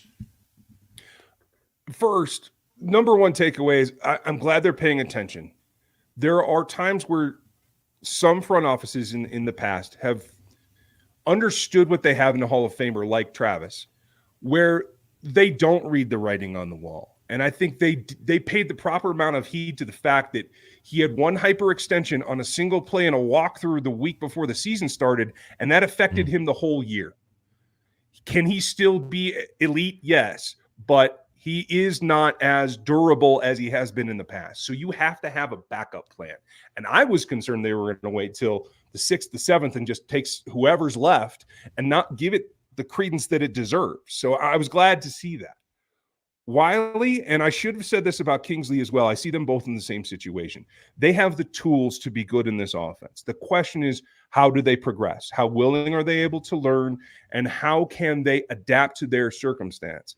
Wiley has that advantage. And you mentioned the quarterback thing like Travis. I love that aspect of it. But it's also this. This will be his 6th offense in 6 years. He has learned a new offense every single season. So the curve comes down for him. The quarterback perspective brings the curve down for him. I expect that they can run 2 and 3 tight end formations by week 6, where he can actually be the target and take some of the load off of Travis because he'll be in the right place and he has enough athleticism. He's not Travis, and he's never going to be in terms of that. Dan and I had him. I think we had opposite ends of the 4th, but we had him in the 4th for different reasons. And I would have liked a little bit more high-end athleticism from him, but he's got plenty to be effective in this league. The only question that I have about him is the progression and what happened. If you're stuck behind Sanders at Texas, you got to get out. We get that. And obviously, the TCU offense took a step back when you lose Q, and even Duggan. Let's give him credit. College quarterback, he was a good prospect. It's having to go outside of that. You couldn't win that job.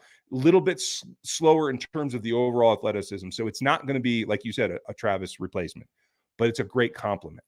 And I think he can do everything. If you want to run him in some of the H-type roles that Noah's been doing and maybe split Noah out where maybe you can get him on a safety or, God forbid, a nickel corner on Noah Gray is a mismatch I'll take all day long.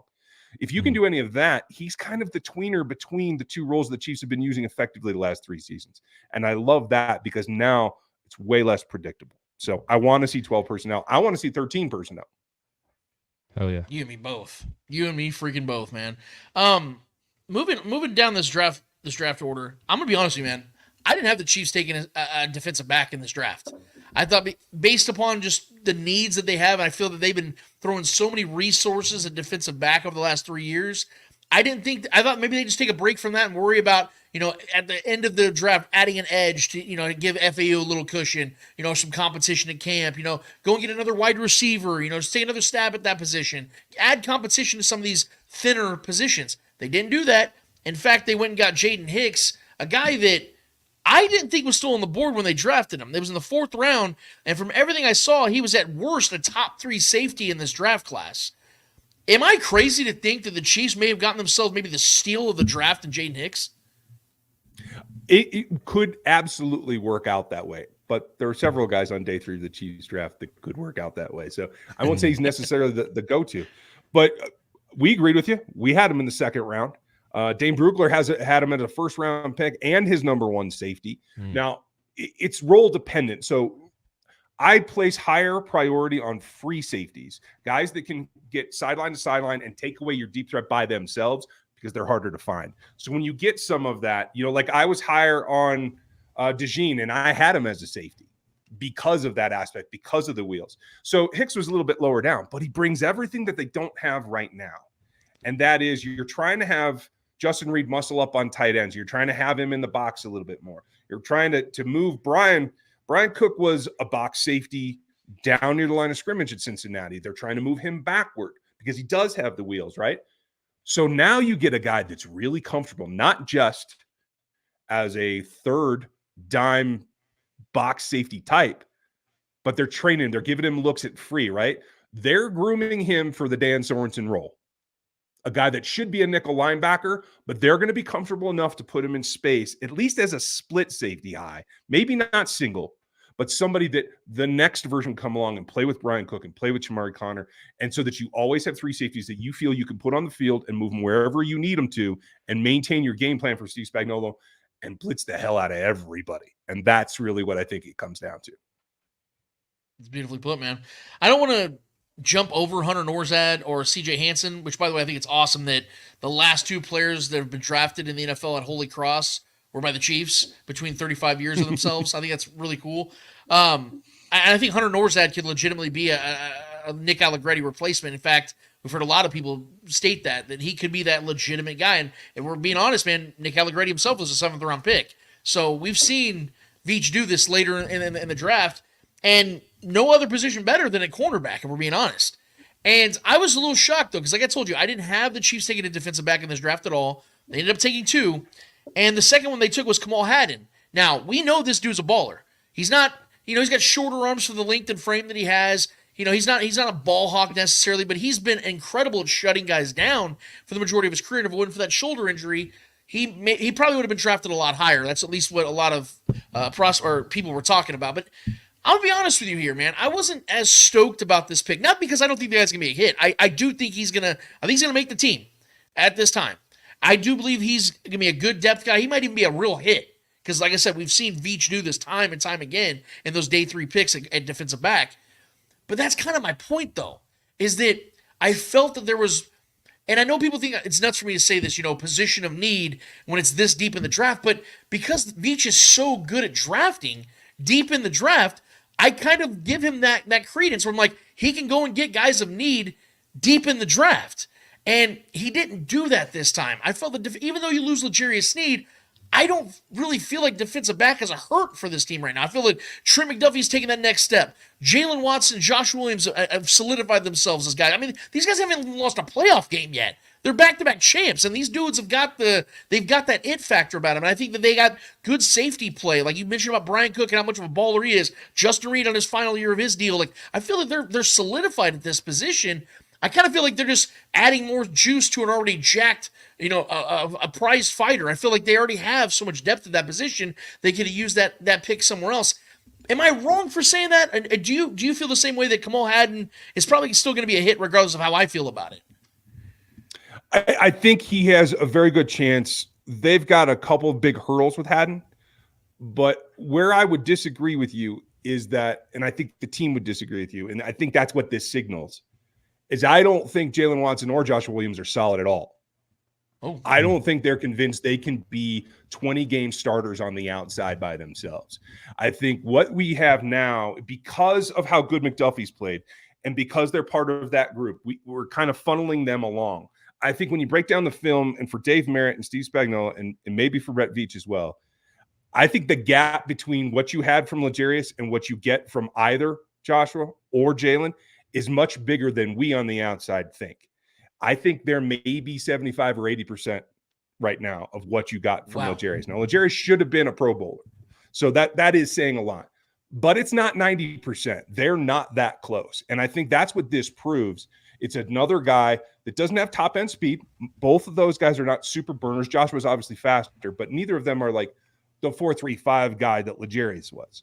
They're comfortable with that because of the physicality and the length, and that's what Haddon brings as well. So I think this is a couple of things. B, they're not convinced that those guys can survive on the outside with Trent in at nickel for 20 games each and not become a liability. So they want competition. They want to keep pushing them. I don't feel like either of them progressed terribly well last season. So I do think that this is as much about not just a replacement, but pushing those guys to the next level. Hopefully that will work. There's also significant questions. Nick Jones didn't play near as much as I thought he would get a chance to with the Nazeeh Johnson injury last year. And Nazeeh's coming off of a significant injury. So while it looks like you have a lot of names, I don't know that you have a lot of snaps that you can rely on, certainly pre-bye in 2024, and maybe not even post-bye. So I think this is great. And I think getting Miles Battle as a UDFA is even better because it's way less investment. He's got the body type. And if he can put it together up here, I think he's another dark horse. And you have to keep supplementing this group because right now it's your strength. You got to get Felix Anudike-Uzomah against tackles in this league that he can win. We got to see some progression there. Mike Dan is going to fill in admirably, but he's not a pass rush specialist. Until Menahue gets back, this is going to be about George and Chris and doing everything else to try to get guys to work off of their tails. Whether you're lining them up specifically, you might see Chris widened out a little bit this year to try to help Felix.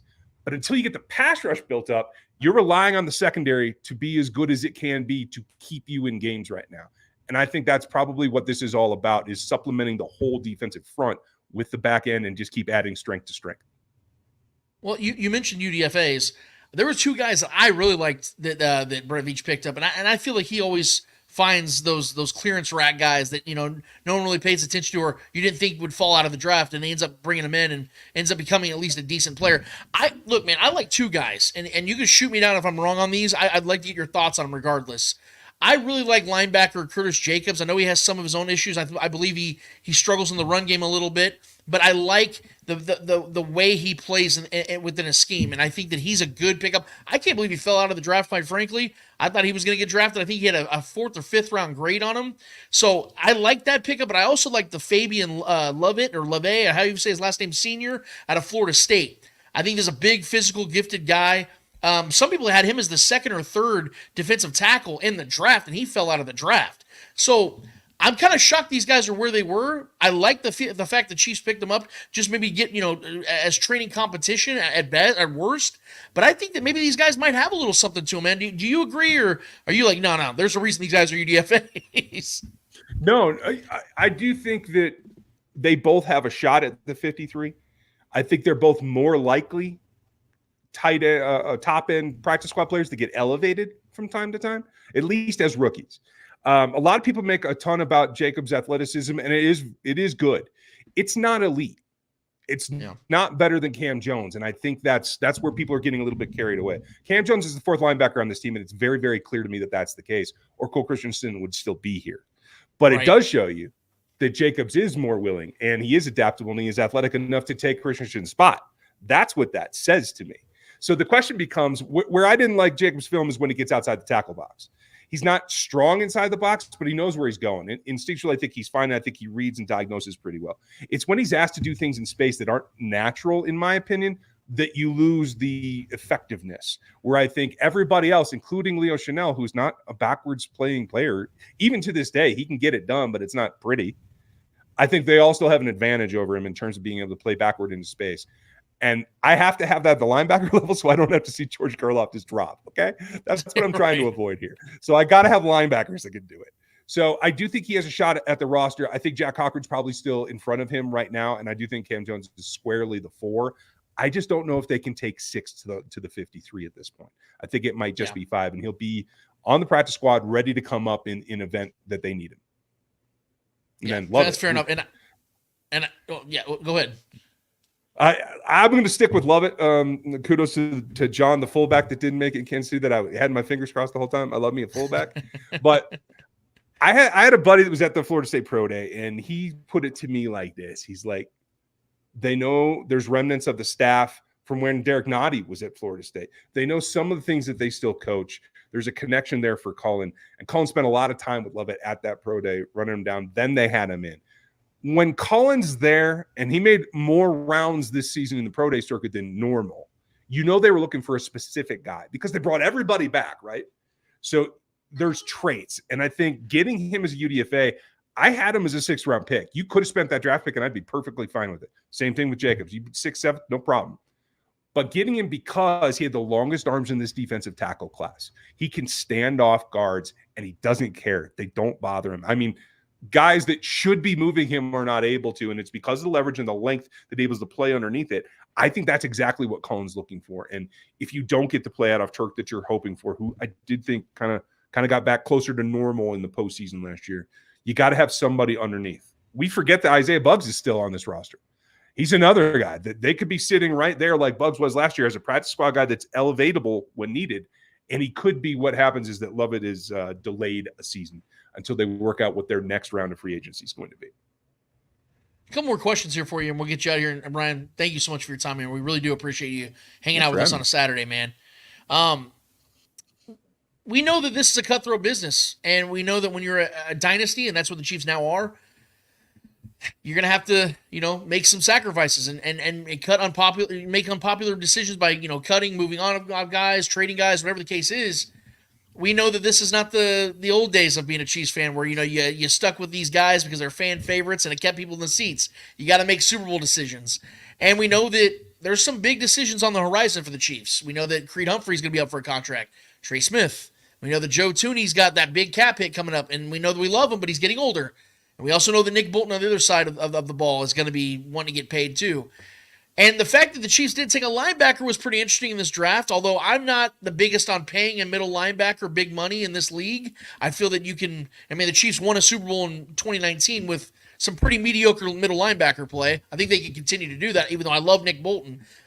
For me, offensive line is the most important thing. I think you build your offense from the inside out, protect your quarterback, and then you start adding weapons.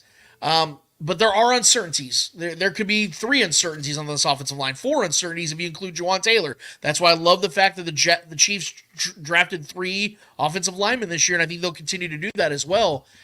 But where we're sitting right now, man, we're in May of 2024, still a ways to go, barring any injuries that could, cut short a guy's career. Where are you standing on where the Chiefs are going to be starting to spend their money, man? Do you believe that Joe Thuney's going to be here for 2025? Do you believe that Creed's the long-term answer at center? Trey Smith at right guard? Nick Bolton at left linebacker? Like, what are you predicting here right now, man? It's tough to see the future right now because of how many questions there. You're right.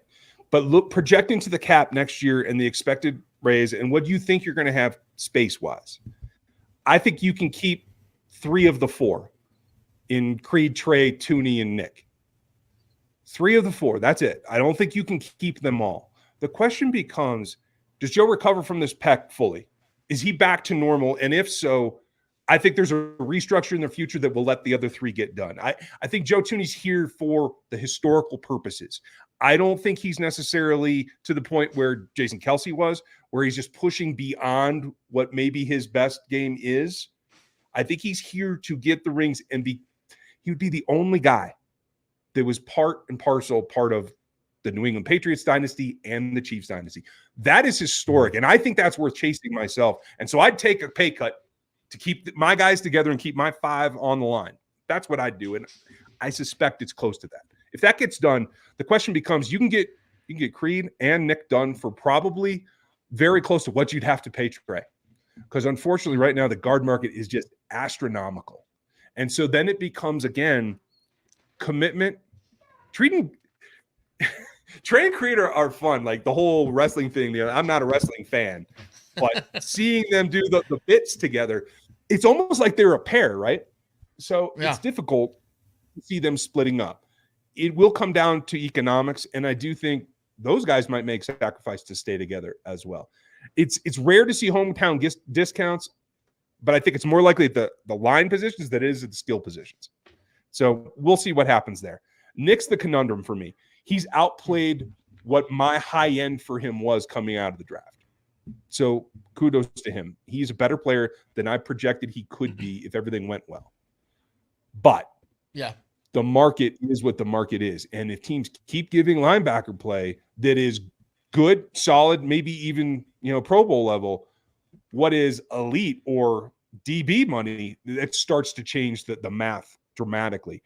Again, I think it can get done if you can reduce one main salary. If Trey takes, what was average top 5 guard money 2 years ago, if he's in for that, they can get it all done. If Joe either takes a big reduction or if Joe doesn't recover, let's knock on wood that's not the case. But if he's not able and he does decide to either retire or they have to part ways of some kind, the cap relief there would allow you to get the other 3 guys done. I'm very convinced of that. I think that there's enough clawback in Mahomes' contract that you can get some cap relief that way. So it's all about the impact of what you have to do. And I'll put it this way. I think all those questions are on the line until the day after the Super Bowl this next year. If the Chiefs get the 3-peat, I think that changes the math. I think it makes it more likely that Joe could say, I've done it all. I think I'm good. I could move on and retire. I think it does change. Like, we're not going to break up Trey and Creed now that we've got 3 in a row when we have a possibility at a quadrupeat, so let's, I'm sorry if I'm thinking ahead a little bit, but those are the things that go through my head. No. It is very much like the wide receivers room is every single year. It's very much wait and see what happens until the season's over, and then we got to figure it out. Yeah. Yeah, and I don't know offhand how many guards have made the Hall of Fame in the NFL, but I would have to imagine, because Tooney would, if they win this year, that's what, I think 4 or 5 rings for him. Yeah. Being a starter, and like you said, for 2 different dynasties, that's about as solidifying of a Hall of Fame career as it gets. So regardless of position, but you did mention the wide receiver room, and this is where I had to end things. I wanted to kind of save this one for last with you, Ryan, because this is what I harp on the most in the offseason. Anybody that follows me on Twitter or on Facebook, they know that this is what I talk about, because I'm a big believer. I'm a big proponent for having veterans in the room. I like having adults in this room, because we know that the wide receiver room, by just where they're at, they're on an island out there. A lot of times guys are divas, which I'm not even like saying negatively. It's just, they got egos, and they're kind of all about them. And I get it. You're out there on your own, like cornerbacks, they're always talking shit. They're doing their thing. But I like adults in the room for the off-field stuff. And we are now seeing in full picture here why that's a big thing, because we're seeing Rashee Rice out here allegedly making some really bad decisions off the field, and it's going to cost him a lot of money, and it's probably going to cost him a lot of games. We'll leave the speculation for what happens. We know that the dust is settling on the second situation at the nightclub, but we do know what happened on the highway in Dallas-Fort Worth area. I'm not going to sit here and try to get you to predict what's going to happen with Rashee Rice. I want to talk about this room if, in fact, he is gone for an extensive amount of time, because that's a massive loss. We saw this guy 2 months into the season last year. Granted, a lot of shallow crossers. He became an effective piece and a pivotal part of their offense, winning the Super Bowl. And we can't take that away from him. And we're all expecting big things from him in year 2. But there's a real chance that the Chiefs don't have him for a substantial amount of time. So that leaves a rookie, Xavier Worthy, who you talked up and you made me feel a little better about. Hollywood Brown, who we all like. Hell of a, get for especially the price they got him for. But outside of that, man, this wide receiver room, we all know how decrepit it can be. Now, I'm somebody that wants to see them kick the tires, and a guy that I'm a little bit bigger on than some others are, on Nico Remigio. I don't know if he's going to make this team or not, but I think he was going to make the team last year, man. I thought if before his injury, he was impressing the hell out of the coaches, and I think he may have beaten out Justin Ross or somebody else of that ilk. I think that he might be a guy that they want to hold on to. There's a reason they held on to him. I think they're going to hold on to him again. But outside of that, man, I got a lot of worries. I don't like the fact that Kadarius Toney and Sky Moore don't have any real competition. I feel like they're, barring any injuries or if they just continue to play so horrifically, I think they're going to probably make the team too. I feel like with the lack of veteran depth, the lack of real skill outside of the top pick they got this year in Hollywood Brown, it is worrisome. Is it not? Because you got Travis Kelce, who's going to be 35 years old. You just talked about he's just not the same guy anymore. He still can go God mode when he needs to, but he has to take a week off in order for that to happen for a postseason run. And we know that Travis is around, like you said about Joe Tooney. He's here for the historics.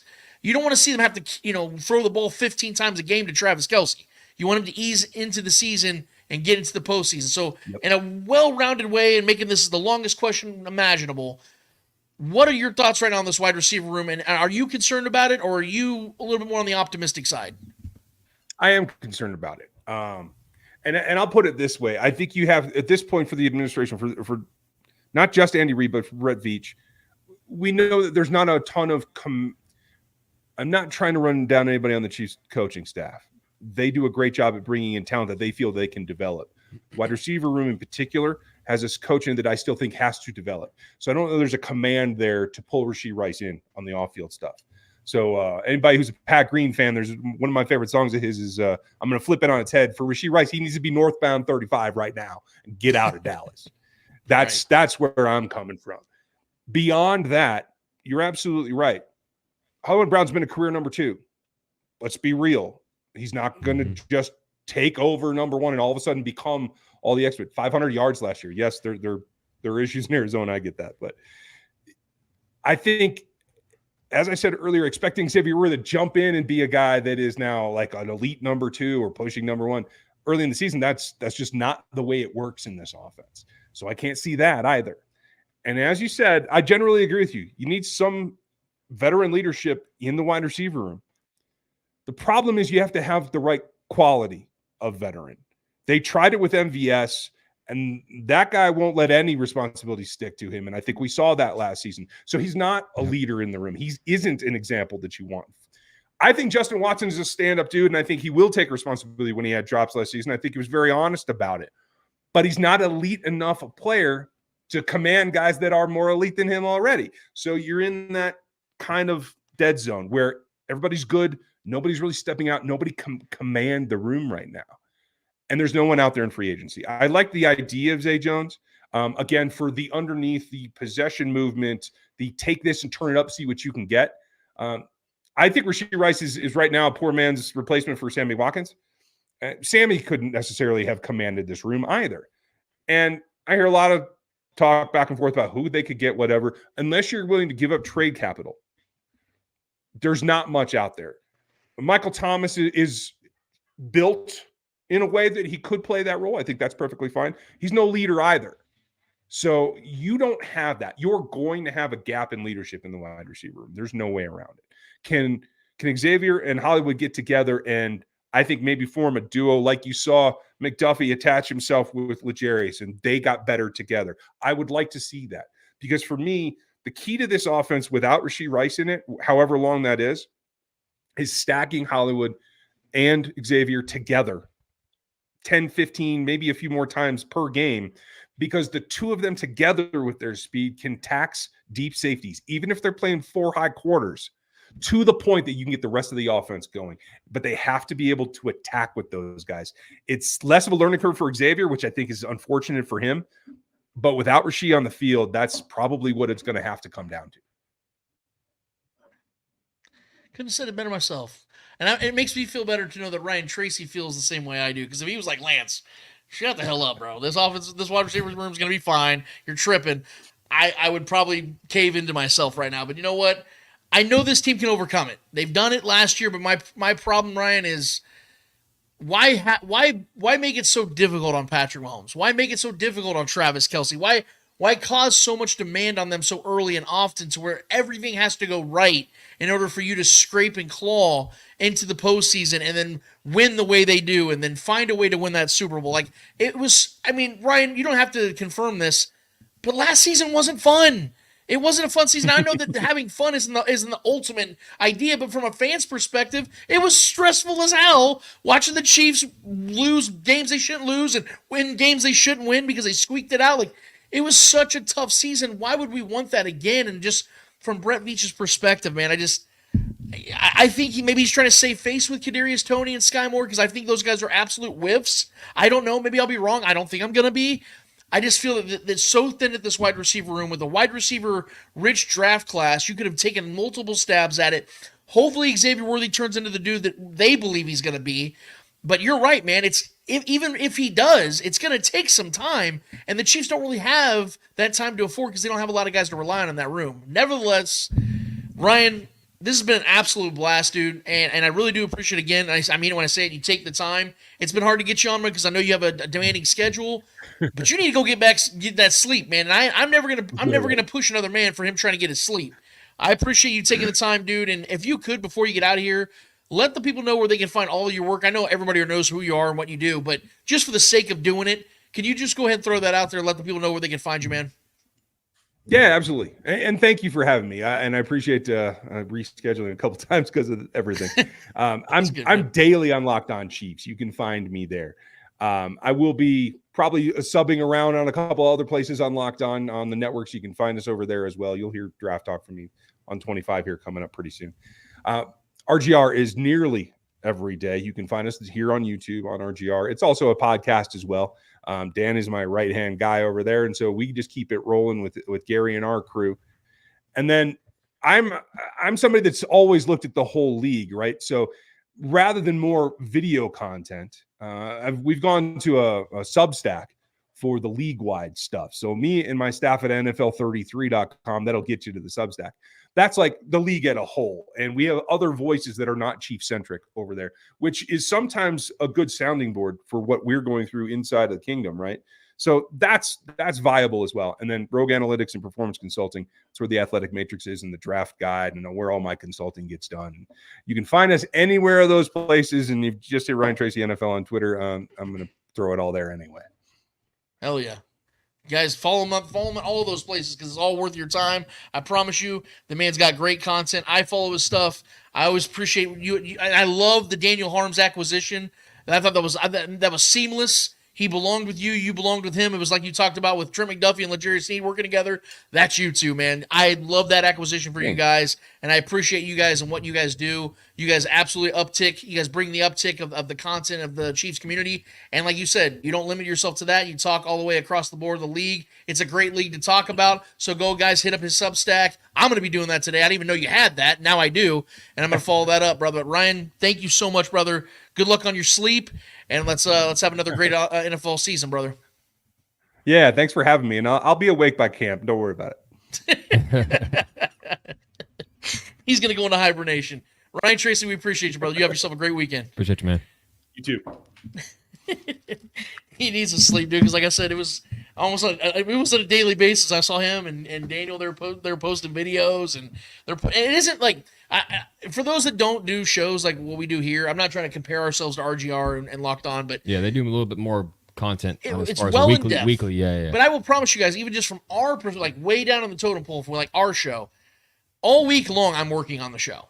All week long. I'm writing stuff, coming up with ideas, concepts. I'm keeping track of information and keeping it all together, putting in notes, all these other. It's an all week long process. So I promise you guys, it isn't like Trevor and I just jump on the show and just start talking.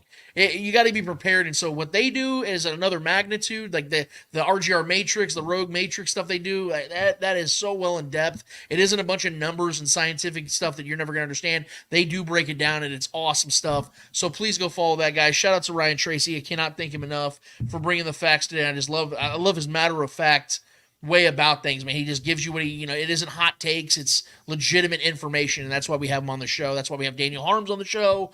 Every single guy you see on the show, guys, you always notice they always bring us something that we didn't have before they came on. That's intentional. They have the knowledge man perspective that sometimes I don't have. Sometimes I see it from too much of a fan's perspective, and they kind of reel me in and give me the real, man. So, yeah, and I enjoy just being able to have different guys from the community, in the Chiefs podcast, NFL podcast, even the local stuff, the sphere, without any kind of tension, any kind of, trying to take something from somebody else's mouth. We're all kind of I like having people that want to contribute together and, grow together. And they're on another level, obviously, than we are, but it's just cool being able to have guys slide through here that have, that kind of, that level of respect from me and from yourself. And from the fans. We don't take it lightly, man, when people take time to be with us here, man. It really does mean a lot. And wouldn't it be cool, Trevor, if we could do that with everybody? That's the goal, but if every Chief content creator was cool like that, that'd be fun, man. It's a pipe dream, unfortunately. It's a world I'd like to live in, but it is a utopian society that I'm talking about. So we'll just be thankful for what we get and where we get it, right, Trev? So with that, you guys have waited long enough, man. Trevor, let's get to the people. Let's get to their questions. It is time for Spake It. All right, so we got our guy Dustin Orton with the first couple ones here. Does Rashee Rice need someone to just knock some sense into him? He got a lottery ticket and he is ripping it up and throwing it in the trash. Dustin, I will be completely honest with you because I'm not one that likes to resort to violence naturally, especially when it's the first reaction. I think that you should resort to violence last. But I won't lie to you. When I first heard these two situations, I was like, someone shake this kid. Someone put some hands on this kid. Wake him up. You know, that's just a natural reaction that you have because you get so angry for them. Yeah. Because you're right. He is of the 1% of the 1% of the 1% of the 1% that are born with athletic ability like he has, that you can shape and mold into a career that makes you hundreds of millions of dollars. He's one of the very true lucky people out there that they get this opportunity. And so, yes, of course, us normal people get upset when we see that, not just from a jealousy perspective, because of, bro, you know how awesome this is? You get that chance. So I'm with you 100%. Yes, I do believe he needs mentorship. I think that goes without say. I think he needs, first of all, accountability. That's the biggest thing, is knowing and understanding what he is, who he is, and what he needs to do to get out of where he's at. I mean, Trevor and I talk about this stuff all the time. Trevor is big, and he'll expand on this.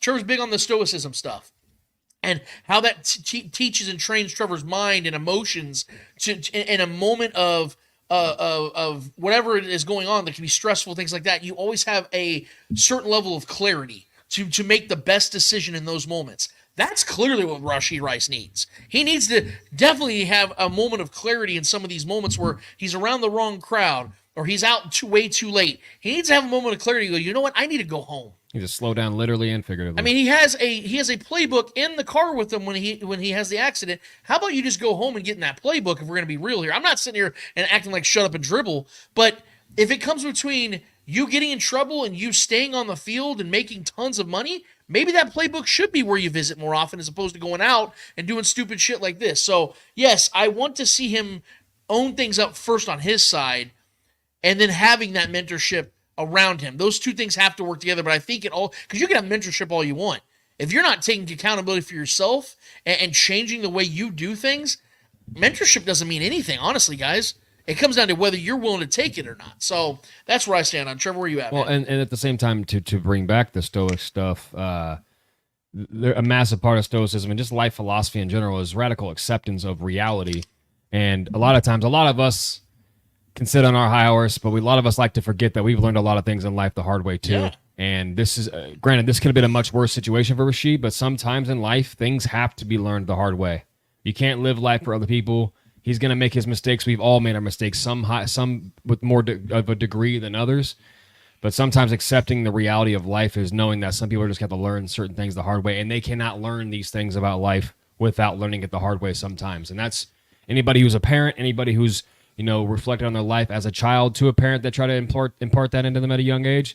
Looking back on it, like, yeah, damn, I thought my parents were dumb. They were right this whole time. And you're a parent now, and you can see it for yourself. So we can all stand here, looking into his glass house, Rashee's glass house, and try to throw stones at it. But at the same time, we all got to know that sometimes you just got to learn life the hard way, man. And this is a scenario, and I hope he comes out on top because he can definitely let this ruin his entire career. And it feels like that's the trajectory we're dealing with right now with this other incident. But at the same time, give the kid time, and he's going to have to deal with the consequences of his actions. But at the same time, we all just got to accept life for what it is, and hopefully this kid learns the life lessons the hard way. Real quick, I wanted to give a shout out to Lonnie Pyramid. Yeah. He said, yo, my guys, hope all is well. Hashtag ACU Kingdom. Shout out to Lonnie. I believe he came over from the ACU side of things, so shout out to All Chiefed Up and everybody that comes over there, man. We really appreciate you guys in the chat that came over from wherever you came from, but we always love when we get our ACU crew over here to hang out with us. Yeah, Lonnie also follows that up with, instead of race cars, his friends should have said, let's go race go-karts, people, places, and things. It really matters who you're around. That's so true. Absolutely, man. But at the same time, like I said, you're going to make your own choices at the end of the day regardless. This is like, you're trying to help people at the end of the day, no matter what it's about, whether it's financial, whether it's, their personal issues. People are gonna live their own lives and make their own decisions regardless, and they're gonna have to live with those consequences. And sometimes we make the wrong decisions. A lot of times we make the wrong decisions, especially at the age that he is, with the amount of power that he has in his hands within a year span, monetarily wise and psychologically wise. His brain hasn't caught up with the success that he's had, and he's trying to live out this dream, but at the same time, he doesn't understand the responsibility that he has in his lap right now, and he's going to find out. Hopefully, he comes out on top, though, to be honest with you. So follow that up. Dustin has another one. How many tight ends do we keep on this team?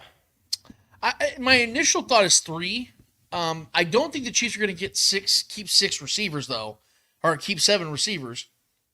So if they keep 6 receivers, I think that 4 is likely.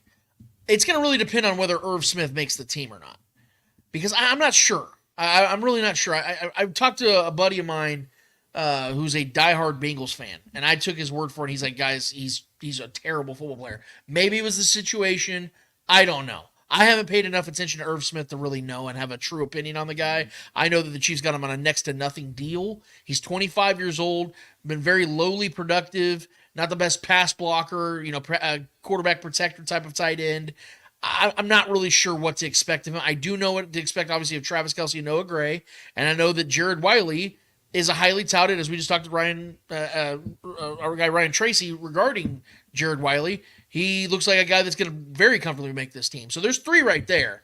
I just think it comes down to whether they keep 7 receivers or not. If they don't, Irv Smith better be playing well, because I do think that I think the Chiefs want to keep 4 tight ends because they will not have a fullback. And like I said, there will be that spot there because I do think they're going to keep at least 9 offensive linemen. So the math will start adding up really, really quick. And obviously you keep 2 quarterbacks, probably 3 running backs. And then, like I said, you're going to have probably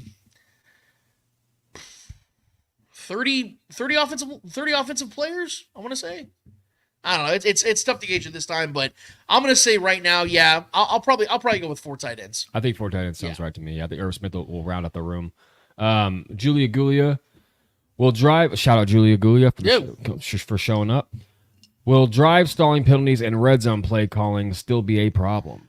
I mean, it's hard to say no. It's kind of an Andy Reid thing, to be honest with you. Sometimes, he's always trying. The biggest great problem, as he is, the biggest problem Andy says, he tries to get way too cute, way too much, and that's the thing that drives me nuts. I will say, if they bring back 𝚂𝙿𝙾𝙺𝙾, I don't think it'll be as bad as last season. And why do I say that? Because we saw their offense literally got better once they brought him back in the red zone. Well, and I think our offense really good in the red zone. And I think our offense got better in that area too when we decided to run the ball with Pacheco up the gut and learning how to have a power offensive line, or use that power of that offensive line sometimes. That definitely changed some things, man. I think Pacheco has proven to be able to a guy that can punch it in, which is why I wanted the Chiefs to be aggressive and go after a Derrick Henry or a player like that, or even go get like a Leonard Fournette that's still floating out there, another big banger body. I like having that kind of guy. I think that helps out the red zone a lot, because that's honestly one of the most efficient ways to score in the red zone is just running it 3 straight times and daring that defense to stop you. Most of the time, defensive lines aren't going to stop that 3 times in a row. Right. So, but knowing Andy Reid, he likes to get cute. And listen, when the cute stuff works, we glorify him, and when the cute stuff doesn't work, we like to crucify him sometimes. And I think we're all guilty of that. But at the same time, it's warranted both ways. You know, I think Andy Reid is a genius, but sometimes that genius can outsmart itself. Yep. And and plus, I think there's been numerous times where it wasn't even Andy Reid's fault or Patrick Mahomes' fault. And I think sometimes the play just wasn't executed properly, even in the Super Bowl. You know, we had the corn dog play that wasn't even ran correctly, but it still worked out. You know what I mean? So that's just the funny things about this. Because if that play didn't work out and we knew that it was ran incorrectly, we would have been absolutely furious. We probably would have lost the Super Bowl. How do you think I feel about Scott Moore right now? Could you imagine that? Yeah. So we just got to kind of have to roll. That's just the nature of the beast with Andy Reid, man. You got to have to roll with the punches. And looking at a 3-peat possibility here, I think we're okay. I think rolling with the punches, Andy Reid, and loving it and hating it when the time comes is fair. But I'm rolling with Andy Reid every time, all the time. So next one from Julia Gulia. With the guard market so inflated, could this be Smith's last year? Well, I mean, I think Ryan Tracy laid it out pretty well. The Chiefs, obviously, the cap's going to continue to go up. With the cap structure the Chiefs have right now, it's going to roll over. I believe they're going to have probably $10 to $15 million they roll over next season. It's gonna be more difficult, I will say, than it was a couple of years ago, probably because the guard contracts are going up. But I do believe that here's the thing. I think if the Chiefs want a guy bad enough, they're going to pay him. And I think that although guard numbers are going up, the market is inflaming. It isn't like wide receiver money. Right. It isn't where, you're going to have to, take out a loan to go and pay one of these guys. That's not how it's going to go. I think Trey Smith right now, because I put out my prediction for Creed Humphrey's extension, I think it's going to be 4 years, $64 million, and I think 32 of that's going to be guaranteed. The center position is in Kansas City at least, a little bit more important than the guard position because of the fact that it's a relationship between Patrick Mahomes and the guy hiking the ball. And Creed Humphrey is probably the best center in football. I know he's got some problems with rolling the ball to Travis Kelce here or Patrick Mahomes here and there, but I think overall, in the grand scheme of things, there's nobody better at blocking and doing what Creed Humphrey does than what Creed Humphrey does. So Trey Smith, I would say right now, if I was the Chiefs and I was offering him a deal, because the deal that I gave Creed Humphrey is about $16 million, I'd give him anywhere from 15 to 17 million and give Trey Smith a 4-year deal as well. I think he's worth every penny. He's never missed a game. He was a 6th-round pick, and he's played like an absolute all-pro every single year. That's what and it's going to really hinge also on what they do with Joe Thuney. Yeah. If Joe Thuney's money comes off the books, then we're not even worried about it. Then you can pay him whatever you need to pay him. But it's going to come down to what Joe Thuney does, and if Joe Thuney retires after this season, which I do believe he would if they three-peat, I think Joe Thuney's done. Because like Brian Tracy said, he has nothing left to prove. So he's 33 years old. He's got a Hall of Fame career. He's got several rings. He's like, you know what I mean? He's like the better version of Robert Ory, basically, at that point. I think that's what you would see. And then Trey Smith and Creed Humphrey are here for the longevity at times. And then you'd see Wanya Morris probably move over to left guard. So I think either way you look at it, the Chiefs are going to be in good position. I did want to say this real quick. Our guy, 𝚂𝙾𝙾, first of all, thank you so much for being a part of the comments. But... listen, man, we answer questions all across the board. So it doesn't matter what sport it is. It doesn't matter what the question is. We will answer it at least to the best of our ability. Yes. So and we have random questions, and that's totally fine. We accept all questions. So 𝚂𝙾𝙾, we appreciate you pointing them out. But, ask some questions yourself, brother. Don't just criticize everybody else's. We thank you for being here with us. Come on, man. Don't be a chat Nazi. No, I mean, I self-admittedly am not a baseball guy, so I get it. I found the humor in those comments. But, our guy, JT Kirk, has every right to ask questions. Right. We can talk whatever you want on here, man. It's all love. Next one from Julia Goulish. She was on a roll here. How much of a reduction in reps for Kelce this year? Hopefully reps as far as him being on the field. I don't think that's going to change. We did talk about this one, I think a week ago or 2 weeks ago. As far as targets and catches and yards, I think that'll drop a little bit. Yeah. Production, I don't want Travis Kelce to play less reps unless, obviously he's getting a rest game. He's got to be on the field, yeah. They're at a bye week. Let's say the Chiefs solidify the 1 seed or the 2 seed. They can't move up or down. Obviously, Travis Kelce won't play. I'm talking about games that matter, games that they have to play. Yeah. I don't think his reps are going to go down. Right. I think the usage, as far as target shares and stuff like that's going to go down because the Chiefs want to keep him fresh and take fewer hits in games. Travis Kelce keeps himself in incredible shape, so I don't think he's going to want to be off the field either. When he's running stairs for the first time I've ever seen his career. God. he's having off-season highlights of him running stairs. I mean, that's Trevor, you and I both scary for the league. You and I are almost the exact same age as Travis Kelce. Right. So we both know the adjustments you have to make at this point of our lives. Trevor, I've made some commitments in my life now that I have to continue because I'm in my mid-30s and I want to continue to help my physical health. Yeah. You do things all the time for your physical health. Travis Kelce's going to have to take it up a notch, bro. If he wants to keep playing football, he's got to take his physical health a lot more seriously than he did back in his 20s. I know what 34, 35-year-old knees feel like, and I can imagine being a pro player having that much miles on that on top of that. That's the guy's a specimen. The guy's special in what he does, and it's even more up here than it is even his physical gift. Right. I mean, so that's a guy that can extend his career, but he's also another guy that I've said that if we three-peat, he could walk away. That's a scenario too. He's talking about playing. I know he got that extension, but it wasn't an extension; it was a raise. Or a raise. Yeah. So he's getting that money regardless. I just feel like the guy, if he reaches that pinnacle of success, doing something that's never been done in the NFL before, right? I mean, that's a career right there. So especially with his brother, we've had this conversation before. His brother retiring, the season previous. So. Two brothers about retiring back to back would be kind of a cool NFL story. Travis Kelce just got that TV deal. He's with Ryan Murphy's Grotesque, that new show he's going to be doing. Yeah, and then, did you hear about their podcast possibly getting picked up by Amazon? Amazon Prime. Dude, the money these guys going to be making, his money, bro. Dude, Travis Kelce's money-making career is just getting started. Jason, too. Yeah. Because Jason's more the mouthpiece, if I'm being honest. Jason's the better speaker and the better wordy guy. Did you hear him admit yesterday that he virtually can guarantee he has CTE? Who, Jason? Yeah. I did not hear that. Yeah, I didn't hear him say it. I saw the quote. I was like, wait a second. That's interesting that he would say something like that. Not to get off topic, but I mean, listen, man, I enjoy that kind of transparency from those guys. That's scary, especially being offensive lineman, defensive lineman. That's scary. I mean, dude, since the beginning of my fandom of football, I remember they talked about it's the equivalent of being in a car wreck like numerous times every week. Oh yeah. I mean, I've been in several car wrecks before, driving and not driving, and I can tell you, man, your body feels that. You know what I mean? That adrenaline and But a car wreck is a little different because you don't always know it's coming and your body's not prepared for that impact. But I mean, even though being prepared for that impact, having 300, 400-pound guys crushing into you every 30 seconds for hours on end is I mean, the sacrifice these guys put their bodies through is incredible. But yeah, as far as Travis Kelce hitting a reduction in reps, I don't think the reps is really the question at hand here. I think it's more of his production. Usage, yeah. Yeah, and his usage. And I think adding new weapons to this offense would definitely help that as well. And a lot of that hinges, too, on Rashee Rice's availability, right? If he's on the field, too, that's going to take more away from Travis Kelce. But that's a good thing. We don't want Travis Kelce to have to be the go-to guy like last year because teams were doubling him, and it made our offense a lot more predictable, right? And that made it harder for us because we didn't have a lot of go-to guys. But once Rashee became that guy, that opened a lot of things up for not only Rashee and his ability and his numbers, but Travis Kelce as well.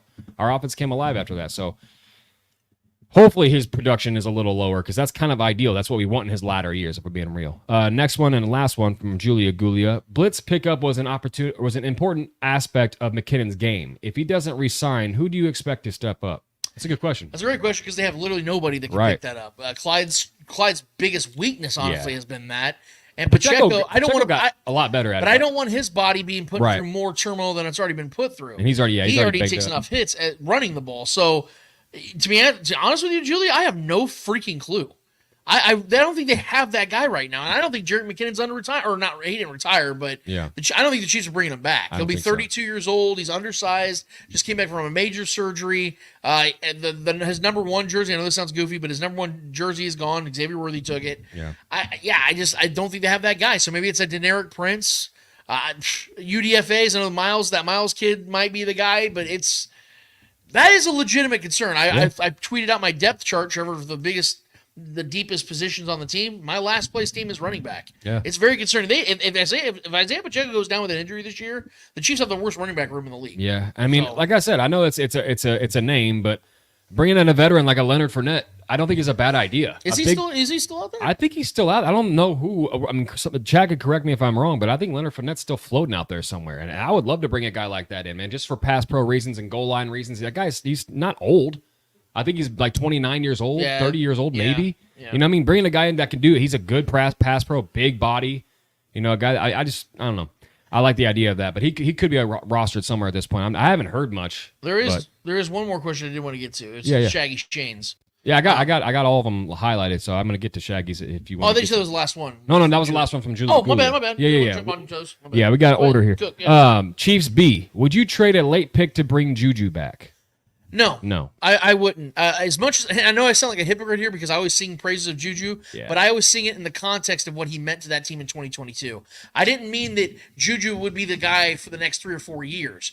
He fit that offense seamlessly in 2022, and I use him as an example of what the Chiefs need to continue to bring to Patrick Mahomes. Guys like that, Juju-esque. That's why I was so big on D-Hop last year, is that D-Hop would be the perfect fit in this offense. A veteran guy that Patrick Mahomes can rely on all downs. A guy you know is going to bring it every single week. A guy you know has got great hands and great running ability. Physical, 6 foot plus, 200 pounds. Like, those are the kinds of guys I love in this offense, and you've seen it every single time they've had them. They've played well. They've always seemed to work out well. And Juju, one of his best seasons of his career was that one season he had in Kansas City, man. And again, the offense was the best it's been in years. So I don't want him back because his knees are shot. Yeah. He's about almost 30 years old now. I think Juju's best days are far behind him. Thank you for the 1 year he gave us. But the Chiefs, like I said, I just did not like the way that they didn't continue that way of going about it, because when they signed Juju, I knew it was going to work. It did work. They won the Super Bowl with the best offense in the league. Now, without that piece there, you see how much it's missing. They don't need, I always tell you, Trevor, and I say it on the show 100 times, they don't need Tyreek Hill when it comes to the type of player. They need a Juju. If you could just have a Juju, a top 30 receiver in the league, this offense is going to kill it. Yeah, and I agree with you. And shout out to the chat, James T. Kirk and John Harrison, for confirming that Leonard Fournette is indeed a free agent still. Well, then go pick his ass up. What are we doing? Tony, man, I don't. That's, I mean, he'd be for pennies. And he's a guy that's still a massive dude, a guy that could play the fullback. He can even play fullback and just run block.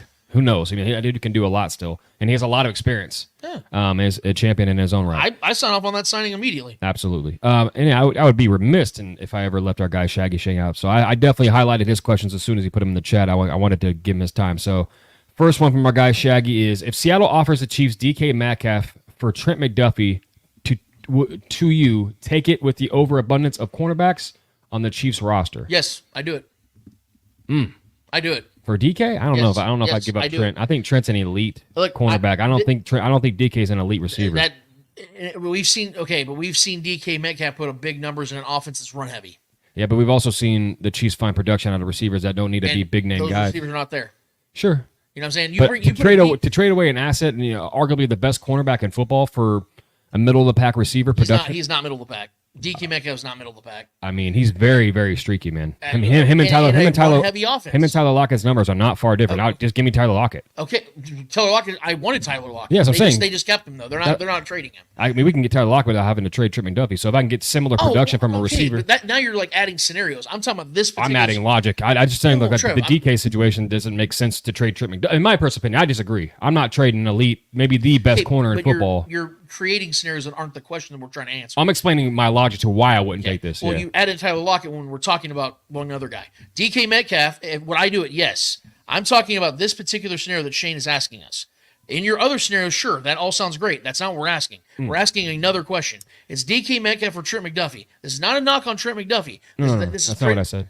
This is praise for DK Metcalf because I think what he would do in this offense would supersede what you need on defense at cornerback, because we've seen the Chiefs find value at picks later in the draft, like we've talked about, that you don't need having Trent McDuffie on this defense to continue to win. I would rather have an offense that is elite than a defense that's elite, because I think that's what will win more Super Bowls with Patrick Mahomes at the helm. I think you give him more reliable assets on offense, and I always talk about it. You pay offense, you draft defense. That's my mentality. That's the mentality the Chiefs have mostly had over the last few years.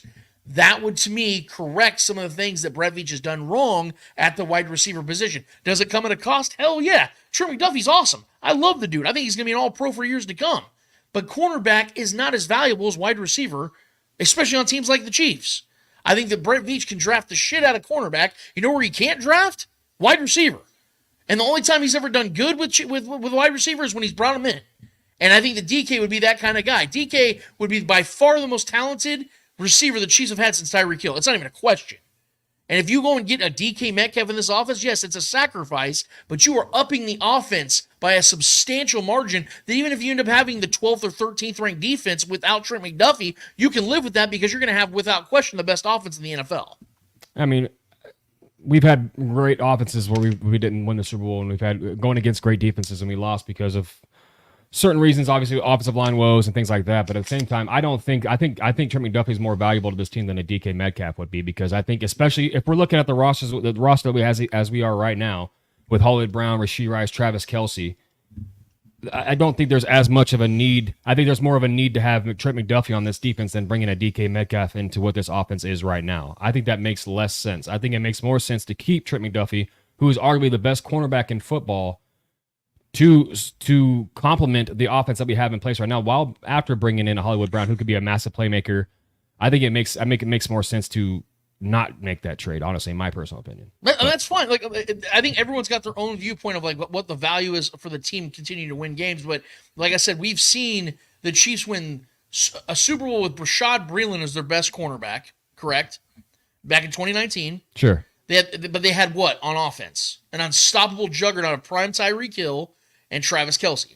You pair up Travis Kelce in his later years with a 26-year-old DK Metcalf in this offense, with Xavier Worthy, with Rashee when he comes back. Yeah, you're stockpiling talent on offense that just could not be stopped. So your point about do you think DK Metcalf is an elite player? No. So why would we trade the best corner, maybe the best corner in football, who is an absolutely elite All-Pro, for a non-elite player? That makes no sense. Because they're I'd have to get something else with DK. But Trent McDuffie is elite at a position that's of lesser value.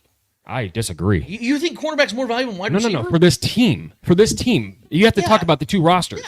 The way the Chiefs team is set up, we just got a young receiver in Rashee Rice who is an absolute phenom and blew up in this offense last year, and he's brought in Hollywood Brown. Bringing DK Metcalf is less value to this team than keeping Trent McDuffie. I don't see it that way, because this offense struggled so badly last season. And here, furthermore, Trevor, this defense was great because of Trent McDuffie. We won a lot of games. Trent McDuffie was maybe the third best defensive player on this team. last season. But this defense saved us in a lot of scenarios because of Trent McDuffie making plays, though. This wasn't to He shut numerous elite receivers down. Okay, but Trevor, no, that's not true. The guy that was shutting down the best receivers on the team last year was who? Well, I mean, 𝚂𝙻Sneed was getting a lot of those, of course, but I'm saying, let's not act like Trent McDuffie wasn't out there making plays and shutting the slot completely down. Right, and he got an All-Pro and he deserved it. My point, though, is there's a reason he was an All-Pro. But Trent McDuffie was not the one that was shutting down the number one receiver every week. That was 𝚂𝙻Sneed. My point, though, is, Trevor, is that the Chiefs scraped and clawed on offense, and it took everything to go right on offense for them just to get to the Super Bowl and win the Super Bowl. I don't want to see that anymore. What I want to see is a juggernaut offense. That's what I'm saying. If you add DK, so you're willing to sacrifice and making this team that much more vulnerable by losing not only Sneed but and Trent McDuffie in the same offseason by getting another decent receiver? Because of the fact of how that is crazy. Hold on, but listen. Again, I'm talking about how Brett Veach does things. Brett Veach is not, you would agree with me, probably the worst position he's drafted is wide receiver. Yeah, but Trent McDuffie is a guy we traded up to go get, bro. I get it. And this is not a knock on Trent McDuffie. I'm not saying that's what you're saying. The value of the player according to the position and what Brett Veach does. Would you agree, Trevor, there's a better chance that Brett Veach drafts the next Trent McDuffie than the next DK Metcalf? Do I say that again? So do you think, based on what Brett Veach has done in his draft history, there's a better chance he drafts the next Trent McDuffie than the next wide receiver that's like DK Metcalf? I mean, that could be Xavier Worthy.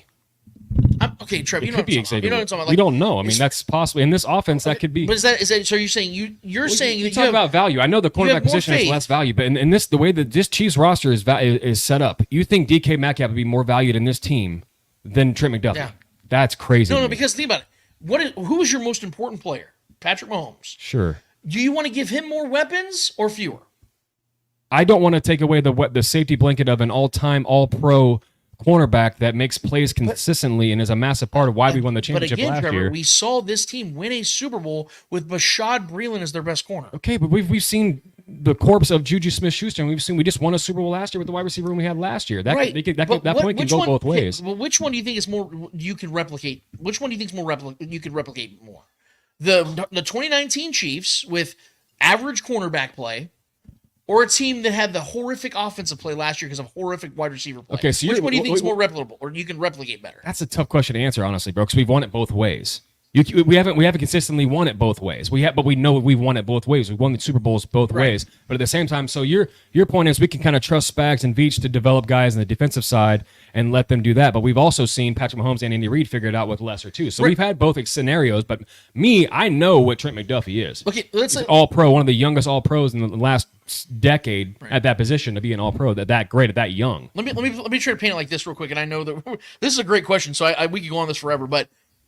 Let me put it like this. I just think DK is a little overrated, if I'm being honest. I don't think he's elite, but I do think he could put up. I think he could put up amazing numbers in this offense because, dude, he's had what 3 straight 1,000-yard seasons. He's not going to do that if we have Rasheed and Hollywood Brown. He's not putting up over 1,000 yards. Would DK not be the best wide receiver on this team? I think without question would be. Sure, he'd be the best, but I mean, but we know how this offense is. This offense spreads the ball. But again, Rasheed's going to probably miss. Juju Smith-Schuster was easily the wide receiver when he was here. He couldn't even top 1,000 yards. I know he missed a game. Let me paint it like this real quick. And chat, jump in on this because I want to hear you guys' point on this as well. And we can please put them on there. If they're agreeing with you, agreeing with me, it doesn't matter. If let's say DK Metcalf and Trent McDuffie are on the team right now, they're both on rookie deals, correct? Like let's say they're both on rookie deals. Both are coming up on contracts right now. Which one are you paying? Who's this? Trent McDuffie and DK Metcalf are both on rookie deals right now. Which one are you paying? Well, I mean, we got to bring in the context of this. So this is if they're both on the Chiefs? Yeah, right now, like they're both on the same team, both on their final year of their deal. Which one are you paying? I mean, if you're going to talk about money-wise, if we're going to save money by keeping McDuffie here, I think I'd keep McDuffie here. Really? Yes, because, dude, I think we're over-glorifying what DK Metcalf is. He's had one really good year, but overall he's been banged up a lot. He's not stayed healthy. He's had decent quarterback play where he's been there. He's had Russ, one of the best deep ball throwers, which his specialty is stretching the field with the 9 route. I think DK Metcalf's a little overrated, man. I think we see him in a more of a brighter light than we really know what he is, because him and Tyler Lockett are very interchangeable as far as their numbers. They're almost the same statistical player. Right, but I think it's like DK's physicality and a freak ability in this offense, to me, is what excites me, and I think he'd be much more of a productive player in this offense. Because we know Pete Carroll and the offense he's run in the past have been very run-heavy. I love the idea of what DK Metcalf could be as a specimen, as a change of scenery kind of guy, as far as like the landscape of receivers that we have here, the smaller, faster, durable kind of guys. He's more of a bigger and imposing force. Yeah. I get that, and that's attractive. But I'm not trading. I'm not allowing my Pro Bowl young phenom cornerback that we traded up for, especially in the same offseason as L'Jarius Sneed is gone too. So having both those guys vacant in this defense just seems like an absolute issue to me. To sacrifice that for a DK Metcalf, who I think in my mind is maybe a top 15. Maybe top 13 receiver. Oh, yeah, he's definitely in the top 15. Definitely in the top 15. What I will say is this. I'm not trying to repeat myself. This is the biggest reason why. Is if Brett Veach is going to, because we know this team's going to have to continue to win Super Bowls by drafting assets, correct? You have to be able to be good at drafting. We know that the biggest weakness that Brett Veach has had in his drafting prowess has been drafting wide receiver. My point is, you did trade up to get Trent McDuffie because they saw value in him as a first-round pick, and I'm not negating it because he's lived up to it to this point. Sure. I'm saying from the value of not only the position, but knowing that Brett Veach has been able to find awesome cornerbacks across from a top draft pick to a 4th, 5th, 6th round pick. I have faith that Brett Veach is going to find a guy that can play close to Trent McDuffie than drafting a guy that could ever be anything close to what DK Metcalf is. Just like I could trust Andy Reid and Brett Veach to bring in a guy like Hollywood Brown that can have the same, almost exact same numbers that I think DK Metcalf would in this offense. But now what you're doing is you're projecting. That's exactly what you're doing. No. What I'm saying is because we've had that before. Juju Smith-Schuster, who you think is not better than DK Metcalf, correct? Yes, I've seen the proof of Brett Veach's drafts.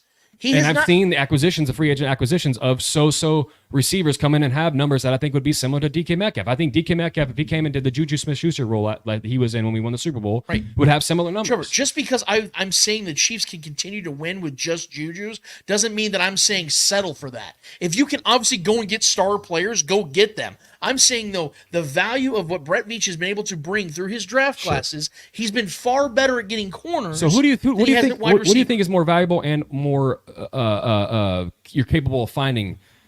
Top 15, 18 receivers, which I think DK Metcalf is. I think he's right in the top 15-ish. What's more valuable? What's more likely to find and more valuable to your team as far as the way our team is constructed? An elite, top tier, all pro, a Pro Bowl cornerback or DK Metcalf. We can find DK Metcalf in this offense. We cannot find elite cornerbacks. How many elite cornerbacks do we have in the NFL, dude? There's not a lot of them. My question, though, is how much is that? Okay, what's more valuable, though, to be honest? On this team, it's wide receiver. I disagree with you, bro. We've won numerous Super Bowls in the past couple Super Bowls with so receiver names. Why was last season so hard? It was hard, but we were winning in the backs of these elite cornerbacks. But Trevor, for the majority of Patrick Mahomes' career, they've been winning based on offense. We won one Super Bowl based on offense. They won 2. No. What are you talking about? We won. You're going to tell me so? This last season was not fun because we were not good offensively. Right. Their previous 2 Super Bowl wins because their offense was in the top 3 both seasons. I get that, and that helps my point. Did we have a DK Metcalf in those last 2 offenses? No, but you still had prime Travis Kelce with Juju Smith-Schuster. Okay, and we still have that, and we have a Hollywood Brown right now. Sure. So back to Shaggy's actual question, there's no way I'm trading McDuffie, an elite, very scarce position where there's actually elite players at that position for a Trevor, top 15, top 18 receiver in this league. Even your point about Trent McDuffie, you're giving him a lot of credit for only having 1 full season. So you think, no, bro? Hold on, Trevor. His first season, Trent McDuffie's rookie season. He missed when was DK ever an All-Pro? Trevor, I'm not debating that. Again, okay, that matters, bro. Hold on, Trent McDuffie has had 1 full season. He's young. This is only his, and he's never had to be the guy. Okay. Am I lying? Why was he the All-Pro over L'Jarius Sneed? Because he played better in his slot area than the. But we all agreed that L'Jarius Sneed does not deserve an All-Pro. Oh, 100%. They both should have been All-Pros. That's my point. So we can't knock L'Jarius Sneed for that. I'm not. That's not a knock-up. That is a praise to what Trent McDuffie is at such a young age. And the point I'm trying to make, Trevor, is we know more about DK than we know about Trent McDuffie. Yeah, and I know DK. Do you think DK is ever going to get better than what he already is right now? I mean, he hasn't his prime years yet. But do we think that Trent McDuffie has a better trajectory than DK does? I've already said, though, Trevor, I think that DK in this offense, while hitting his prime years, could put up insane numbers. I think because he's put up really good numbers. I think it's crazy talk. The fact that we already lost L'Jarius, we're going to risk losing an elite option at cornerback to bring in DK Metcalf to this offense, who we already traded for, or we already brought in a veteran wide receiver to play that role, and we already have Rashee Rice and Travis Kelce, and we traded up in the first round for a receiver. That makes no sense. Let me ask you a question. If that trade went down right now, do you still think the Chiefs win the Super Bowl? Yes, because then why is it crazy talk? Because of value. Because what we're getting at, we're sacrificing at the position. Does the offense not get significantly better? Significantly better? I think it gets better. Well, yeah, because you have a reliable wide receiver one. DK is not the most reliable guy, dude. He takes games off all the time, and he's been hurt numerous times in his career already. So is Hollywood Brown. And Ryan Tracy just said that he's not a wide receiver one. He's better than Hollywood Brown. Oh, DK Metcalf. Yeah, I'm not debating that, but we need Trent McDuffie on this team. You think that the Chiefs need cornerback more than wide receiver? We need Trent McDuffie on this team more than we need DK Metcalf. I don't see it that way, man. So back to Shane's question. Great question, Shane. Thank you for this. So you agree that it's a fair trade straight up, DK Metcalf for Trent McDuffie? Based on the team's needs, yeah. I do. You agree, I disagree. Yeah. Okay. I just think that wide receiver is a bigger need on this team.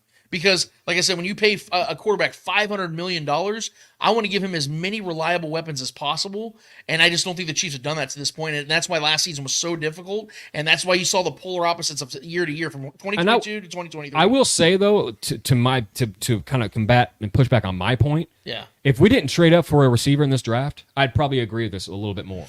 Because if we didn't trade up for a wide receiver in this draft, I'd probably feel a little bit different, but I think that they do think that they found something in Xavier Worthy.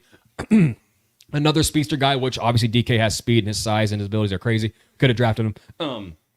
And shout out to Noah Groniger for bringing in that point. The Chiefs could have just drafted DK Metcalf. This wouldn't even be a topic, but yes, we always go back to that. Yeah, I think I would push back on my point a little bit. If I know we didn't trade up for a receiver, I would probably think I'd be a little more urgent to go find a receiver and maybe possibly dangle Trent McDuffie out there a little bit. But the fact that I think that I trust Andy Reid to figure this wide receiver room out, and they traded up for a guy in the first round. That gives me a little bit pause on trading Trent McDuffie away, because I am a truther for Trent McDuffie. I think he's arguably, if not the best corner in football, and I think he will be put to the test when he's on more of an island this next season. I think he will get some more exposure to what he's actually truly capable of in this season, especially without L'Jarius Sneed by his side. But we'll see, man. Real quick, I just wanted to put this out there. Virginia Hernandez did say. Mahomes makes wide receivers better. Chemistry is key. God damn it, where did it go? She said Brady never won with an all-pro wide receiver. Yes, and Brady. Hey, there's such a glaring difference between Brady and Mahomes, guys. Brady never had to worry about defenses, and it wasn't because he had a bunch of all-pro corners. It's because of the system. He always had a top 10 defense when he won a Super Bowl. It wasn't because of having a Trent McDuffie. It was because of them a system. It was the Belichick system. Yeah, a great coordinator and a great defense. Go figure. That holds my point true, Trevor, is that Spags is the system. So even if you're – because remember, okay, what happened in 2022 when Trent McDuffie went down? The defense did not falter. Sure. They continue to play great. Why? Because they had the up-front pressure. That's what the Chiefs are going to continue to build their defense around, is up-front pressure. Chris Jones is still there. He's still the man. He's the guy that they're still going to be building this defense around. This defense is never going to be built around Trent McDuffie.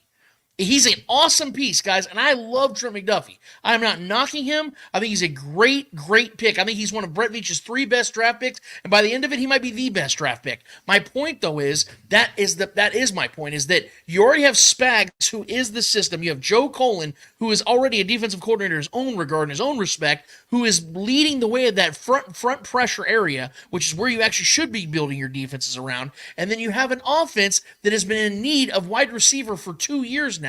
And if you added something of DK Metcalf's ilk, may not be the best receiver in the league, but is 26 years old, who is 6'3", 226 pounds, I think he could put up big numbers in this offense. Who's not a good route runner. But take that much pressure off off Travis Kelce, take that much pressure off Xavier Worthy to have to be commanded to perform in year 1, and Hollywood Brown could be a legitimate wide receiver too while Rashee Rice is out with his suspension. I'd rather have great offense than great defense. So what do you think DK Metcalf would be worth? 25, 30 million a year? That's fucking nuts. I'm sorry. DK Metcalf is overrated, bro. Like, he's very demanding. He demands a room because of his size and his speed, but he is not a good route runner. He's not consistent. He's injured a lot. He plays through a lot of injuries. I'll give him that. He's strong, but like the dude is not a polished route runner by any means. He's a good deep threat, and he's good after the catch because he's tough to bring down. But other than that, he's not a prototypical wide receiver 1. He's really not. If we're being honest, the guy that can run the better route tree on his own team is Tyler Lockett. He's averaging right under 10 touchdowns a season. Of course, he's averaging over 1,000 yards a season. Like, what more do you want from the guy when he's playing in an offense that plays like it's 1993? Like, the Seahawks play old school football. They run the ball all the time, and he's still performing at a level that's wide receiver 1 status with another wide receiver in Kenny or Lockett that's a producer in himself. He's the more polished receiver. But my point, yeah, I agree with that 100%. Yeah. My point, though, is that DK, even with the inefficiencies you're talking about and playing in an offense like that, he's still put up numbers that are better than any wide receiver on the Chiefs right now. It's not even debatable. So imagine him with Patrick Mahomes. We've talked about this. I mean, there's a lot of movement to this wide receiver room. I mean, Rasheed had damn near 1,000 yards last year and led the league in yards after catch. I mean, why do we need to breed DK if he's going to try to do the same thing? You just made my point. Because Rasheed, as a rookie, came in halfway through the year, finally started developing, had no route tree whatsoever, and almost put up 1,000 yards in 8 and so 7. I wouldn't say he didn't have a route tree. He's learning the system. But I'm just saying he did not have a route tree last season. He was running shallow crossers, a lot of yak yard stuff. Okay, you just described. I love that you're going here. No, you just knocked DK for those same things. No. But what I'm saying is you're praising Rasheed for doing those things that DK could do in this offense, but at a higher level. I mean, if Rasheed takes the next step and he's getting similar production to what DK is, why the hell That's a massive if, because we don't know if he's playing football. But he already just did it last year. He almost got 1,000 yards on a late blooming season where he didn't even really have production until week 6. Trevor, how many games does Rasheed Rice and play led the league in yards. this season? He led the league in yards after catch. How many games is Rasheed Rice playing this season? Huh? How many games is Rasheed Rice playing this season? That's a whole different topic, dude. We don't know. I'm assuming, because there's no suspension in place right now, I'm assuming Rasheed is playing this year. And if he's playing this year, there's no reason to bring DK over here to trade away McDuffie. Okay, so you're assuming Rasheed plays. How many games is he playing? That's not the question at hand, though. We have to assume that he's playing because there is no suspension right now. I'm not going to predict something that is not in reality yet. But you're assuming he's playing. If he gets a suspension and we know how many games he's out, then that conversation can be had. I don't know, dude. I can't sit here and predict it. I mean, if he does get suspended, it could be half the season. I know Palmer's talked about that, and that's been reported. But at the same time, as of right now, it helps my point, my Rasheed Rice's production point, him leading the yards and leading the league in yards after catch and having similar production to what DK just had this past year. And he didn't really get going until week 5, 6, until he really kind of fell into his own. If he can take that next step this next season, there's no reason to bring a guy like DK Metcalf while holding on to a Trent McDuffie. That makes far more sense to me than losing Trent McDuffie and L'Jarius Sneed in the offseason and bringing another guy. But you yourself just said even if you lost Trent McDuffie and L'Jarius Sneed in the same offseason, you'd still pick the Chiefs to win the Super Bowl. If we went and got another receiver, I literally painted the picture. I asked you if you made this trade right now, would you still pick the Chiefs to win the Super Bowl? You said yes. I still think we could, but I think it's a better strategy to do the opposite. I think it's a better strategy for the offense to struggle for if Rasheed's playing? Yes, if Rasheed's playing, keeping McDuffie and keeping a young Rasheed Rice on a rookie contract, who's going to have production similar to DK Metcalf, led the league in yards after catch last season while not even really getting going until week 6. Makes a whole lot more sense to me because we're coming off a Super Bowl victory, mind you. But we don't know when Rasheed's going to play. But we don't exactly.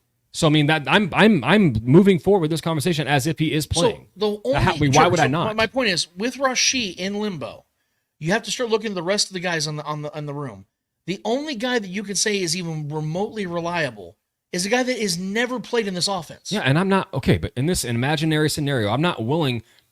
The fact that Rasheed may serve a suspension 4, 5, 6 games, I'm not willing to sacrifice Trent McDuffie. I'm not willing to sacrifice him and what he brings to this team to bring in another guy that can mimic what Rasheed Rice does. Even though you know that Brett Veach can draft cornerback far better than wide receiver. Yes, because I know what Trent McDuffie is. He's a Pro Bowl, all-pro cornerback, which there's not a lot of those. He's played one full season. What do you mean he's played one? Sure, you would agree that DK is more accomplished in his career individually than Trent McDuffie. He's played more. He's had more of a sample size. Exactly. But you're acting like we're trying to trade for prime Antonio Brown or something here, but bro. My point, Trevor, is that he's not that impressive. He has big highlight plays. At 23 years old, he was an All-Pro. You do realize that, right? DK was. Yes. He was an All-Pro at 23 years old. Yes. And so you don't sit here and act like he had a Super Bowl caliber. He had a Super Bowl caliber quarterback throwing him the ball at that time. I get it, man. But Russ was still good at that time. Trevor, is he Patrick Mahomes? No, but Russ was good at those years, bro. Russ was a baller. Let's not act like Russ was trash. So take DK and what he can do with Russell Wilson. A guy who can extend plays and have one of the best deep balls of his time. Put him with Patrick Mahomes. You're going to tell me that isn't a value over having a cornerback. I'm not talking about I'm not saying his production wouldn't be worthy of being on this team. But I'm saying that I would rather have a guy, Rashee Rice, if he takes that next step this year and plays this season, will have comparable numbers to what DK Metcalf has been his entire career. Rashee Rice almost had 1,000 yards last year, numerous touchdowns, had a streak of 4 games in a row where he scored, was very valuable in the postseason as well, and led the league in yards after the catch more than DK. Joe, you'd realize that's because there was literally nobody else also. And DK's been literally the same situation for DK most of his career. When he went there, Tyler Lockett was in and out with injuries as well. The only other guy that was really taking away targets from DK was Tyler Lockett. Travis Kelce has Tyler Lockett's been pretty durable in his career. No, Tyler Lockett's missed several games. They both deal with a lot of injuries. And they both take games off. One guy will have one big game one week, and the next week, trust me, I play a lot of fantasy, so I've seen a lot of these guys' numbers. Well, I think that it looks like they take nights off because they run the ball so damn much up in Seattle. I think that's a big reason why those guys' number. But even Tyler Lockett, and again, DK Metcalf is averaging over 1,000 yards and almost 10 touchdowns a season. I mean, sure, Tyler Lockett's played at least 16 games every year since 2017. DK Metcalf, I mean, you're talking about a guy that's look right here. Every season, 16, 17, 16. He's been pretty healthy. I mean, he's been banged up, but like you said yourself, he plays through injury. Yeah, you can talk about him playing the games, but he comes out of a lot of games, man. Tyler Lockett's come out of a lot of games. Trust me, there's a lot of situations in fantasy football. I'm just saying, if we did a blind reveal, like we took DK Metcalf's name off the board and looked at these numbers over a 5-year career and said, hey, we can get this guy for Trent McDuffie, I think we trade for him because you know what? Those numbers are better than Brandon Ayuk. A lot of people were willing to give up stuff for getting Brandon Ayuk. And he's had better numbers than Brandon Ayuk. Brandon Ayuk is better than DK Metcalf. You would agree with that, right? I don't. Oh my God. I don't agree with that. Maybe Brandon Ayuk could become better than him, but they're the same age. Dude, hold on. They played the same amount of years. We're box score chasing here, bro. That's what we're doing. We're just looking at raw numbers. That's all we're looking at. I think Brandon. Okay, production has to matter when it comes to wide receivers. No, dude. The eye test matters too. Watching what Brandon Ayuk and who plays in an offense that's run heavy as well, and has to share the ball with the Debo Samuel and George Kittle and all these other stars. My bad. Brandon Ayuk's played one fewer season. My bad. Brandon Ayuk is far more talented than DK Metcalf. I disagree. I completely disagree. Talent? Yeah. DK Metcalf's a bigger, stronger, faster. He is not more talented than Brandon Ayuk as far bigger, as stronger, faster. route running. That's not talent. Bigger, stronger, faster. That's not talent. His physicalities. That's his physicality. He's physically gifted. He's not. That's not talent. Talent is how picking up the offense and knowing where the soft parts of zones are and when plays break down, knowing running the full route tree. Brandon Ayuk is far more talented in my mind than what DK Metcalf is. I've seen DK Metcalf when the plays break down. He either runs deep or he just kind of gives up on the play. I've seen him do it numerous times. He's kind of a headache in the locker room, if I'm being honest too. He's been that guy for a while. He's been. I think we're over glorifying what DK Metcalf actually is. He's not Mike Evans. He's not any of these guys. Well, obviously not. Mike Evans is one of the best receivers of the last 20 years. I'm talking about a guy that is consistently productive. How are we just going to sit here and dismiss that and go, oh, that's box score chasing? No. I'm not dismissing. He puts up numbers every year. I'm not dismissing his production. He's in an offense where there's not much else to go to other than him. So you just got done saying Tyler Lockett's the better receiver. He is, and you would agree. But how is there not much to go to when you're saying there's somebody on the offense and that that's better at the same position? And that outside of drafting in Jigba this past offseason, who was hurt most of the year last year anyway, so his rookie year was kind of, voided. It was just Tyler Lockett and him. But am I wrong? You're reiterating my point, Liza. If I'm wrong, I'm not wrong, though. I'm saying that doesn't make sense. How are you going to sit here and say, well, of course you put up numbers. He's the only guy there. No, he's not. Tyler Lockett's better, according to you. That's the only other guy. Okay, so if he's still putting up wide receiver one numbers. He's still putting up wide receiver one numbers. And Rashee Rice damn near got similar production last year on only like a solid 10, 12 week span. He led the league in yards after catch. Rashee Rice his rookie year. Okay, but that is a good point, though, due to counteract the DK signing. Because if we can get similar production from a second-year receiver, why the hell am I trading away Trent McDuffie for DK Metcalf, who has similar numbers? That doesn't make any sense. What does the rumors to you about the Chiefs trying to get DK Metcalf mean to you? What do you mean? I'm saying those rumors are true about Veach calling on draft day. Yeah. Forget Trent McDuffie for a second. Yeah. Just kind of adding to this question. Why would Brett Veach want to at least entertain the thought of trading DK? Because he's on the last year of his contract, and that team is on a downward trajectory, and entertaining a guy, especially with the Rashee Rice situation looming in the midst. I mean, I think it makes sense. I wouldn't hate it if Rashee Rice was going to miss the whole year. But again, the point is trading Trent McDuffie. I'm not willing to do that. I'm not willing to trade Trent McDuffie for DK Metcalf because I think we could find production in the wide receiver room. And I know your counterpoint, and it makes sense too. We could find similar production as a group, not as an individual talent that Trent McDuffie has, but as a group of cornerbacks. We trust Spags and Veach to find those guys.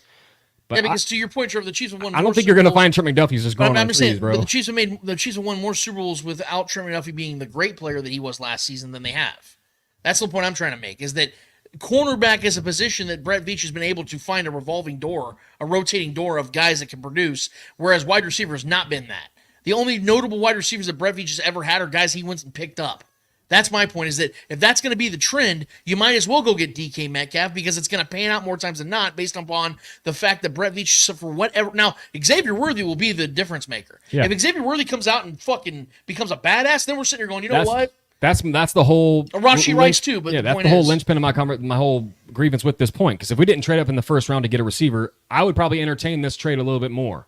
Because I think we would desperately need. I think we need receivers still to this point, but I think we would desperately be in need of a wide receiver as far as talent and upside and speed and capability. Because I think that's what Xavier Worthy was drafted to do. Yeah. So trading for DK Metcalf at that point just doesn't make sense, especially if Rashee Rice doesn't get suspended. Shaggy had to get us on a tangent over here. Love it, man. It's good content, baby. Found something that we were going to vehemently disagree on. I think know that we would disagree on. I think we both make good points though. Yeah. I think there's good points on both sides. Well, the fact is we have Trent McDuffie. I'm happy we have him, but like I said, I guess it's because I've been missing the explosive offense I know that Patrick Mahomes deserves to have around him. That it's like, dude, if you can get a guy that can potentially give you that again, it's almost like, outside of like trading Chris Jones, I would trade any defensive player on this team to get it. Yeah, but really, for me though, man, just to keep this, the trajectory of this team coming off a Super Bowl win, I think losing Trent McDuffie and L'Jarius Sneed in one offseason is a dangerous situation to be in, and expecting us to figure it out with whoever we got left.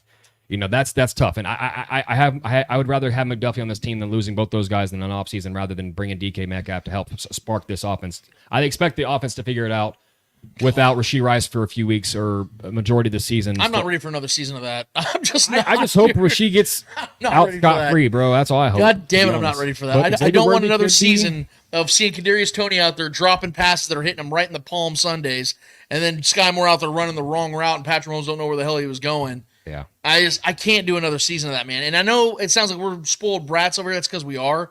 We're sitting here talking about a team that just won back-to-back Super Bowls. I get it, but guys, another season like that, and I don't think it happens. I don't think the Chiefs three-peat if their offense plays like it did last season. I just don't, because I don't think the defense is going to be as historic, because to L'Jarius Sneed's credit, he shut down wide receiver ones. Where's your faith in Spags, bro? I love Spags. I think this is still going to be a top 10 unit. Yeah. But there is credit to be given when a guy plays to the level of what L'Jarius Sneed did. That's my point I'm trying to make, is that L'Jarius Sneed, to his credit, did ball out the way he did. So it's going to be really hard to replicate unless Chamari Connor or one of these other young bucks plays to that level, which is going to be really those are big shoes to fill. I just don't think they're going to be a top 2 defense in the league this season. I think it'll be top 10, but you're going to have a top 2 defense in the league again if Kadarius Toney and Sky Moore, it's week 14, those guys are still out there running routes. There's no excuse for it, man. I hate the fact that they put it to this point to where they're still doing it, man. Next question, Chiefs B, season opener opponent predictions. I'm hoping the Bengals. I haven't been as consumed about this as others. I do actually like that one, because I think, the return of Joe Burrow, him having a pretty much off season last year with the injuries he dealt with, and the Bengals missing the playoffs. I do like that one, them being like the one true rival of the Chiefs. Texans would be cool. I'll tell you the teams that I don't want to see, and it's the teams that I can guarantee you won't be here, is a divisional foe. They will not put a divisional foe in the opening game. They're not going to put the Chargers. They're not going to put the Raiders or Broncos. I know. I think I want the Raiders so bad. That's my one. That's the one I want. I think there's a better chance that it's the Saints or a team like that than it's a divisional foe. Yes. I don't think they're going to put a divisional. You go look back at all the previous years. They don't do that. Yeah. I don't think that's. I want the Raiders so bad, man. After all the offseason talk. Yeah, I think Bengals Texans are like Saints. Somebody like that, I think, would be a team that they put in the opener.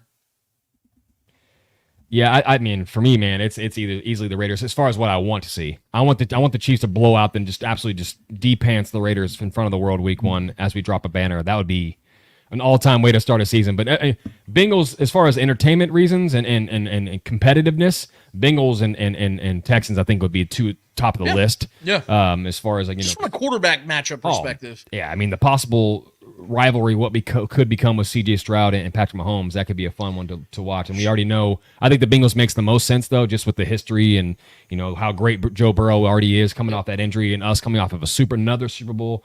And the jadedness of the Bengals fans. It would be fun to watch Joe Burrow watch the banner drop. Hey, I'm just saying. I'm with that, That would be kind of fun, actually. That would be fun as hell. You got me sold. Let's go Bengals. Let's go ahead and get the 𝚂𝙿𝙸𝚂 here.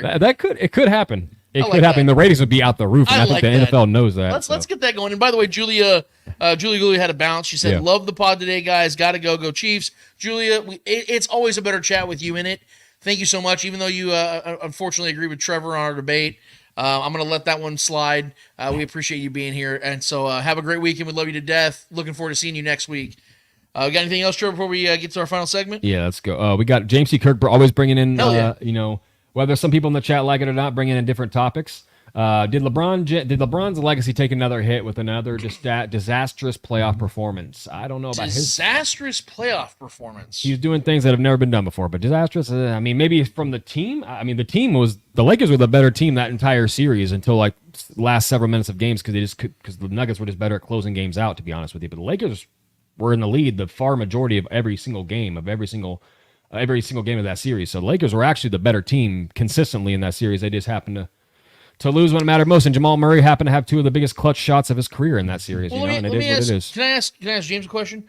Was it a knock on Michael Jordan's career when he didn't win anything until the Pistons, Celtics, and Lakers dynasties died away? Was it a knock on his career when he missed the playoffs with the Wizards? Was it a knock on him his final 2 years? Yeah, when he didn't make the playoffs with the Wizards, a team that he came back and chose to play for. Right. Was it a knock on Kobe Bryant's career? Who he was when younger he than LeBron right now. Started his career too. off on the bench.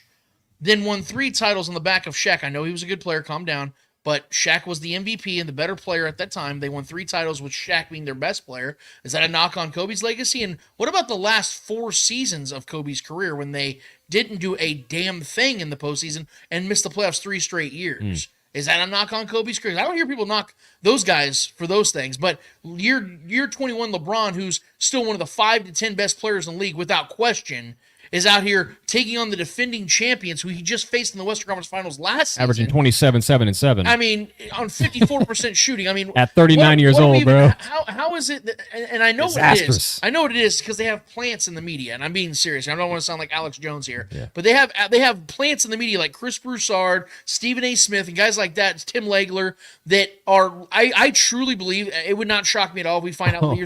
If we find out years down the road, Trevor, if Michael Jordan was literally funding some of these media members to continue to push his bullshit, because as soon as the 2016 finals went down and LeBron came back from the 3-1 deficit, all of a sudden the last dance was agreed upon. There's no coincidence that I think I'm getting some clarity on where James T. Kirk, our guy James T. Kirk, is coming from. He said Wizards' time doesn't count.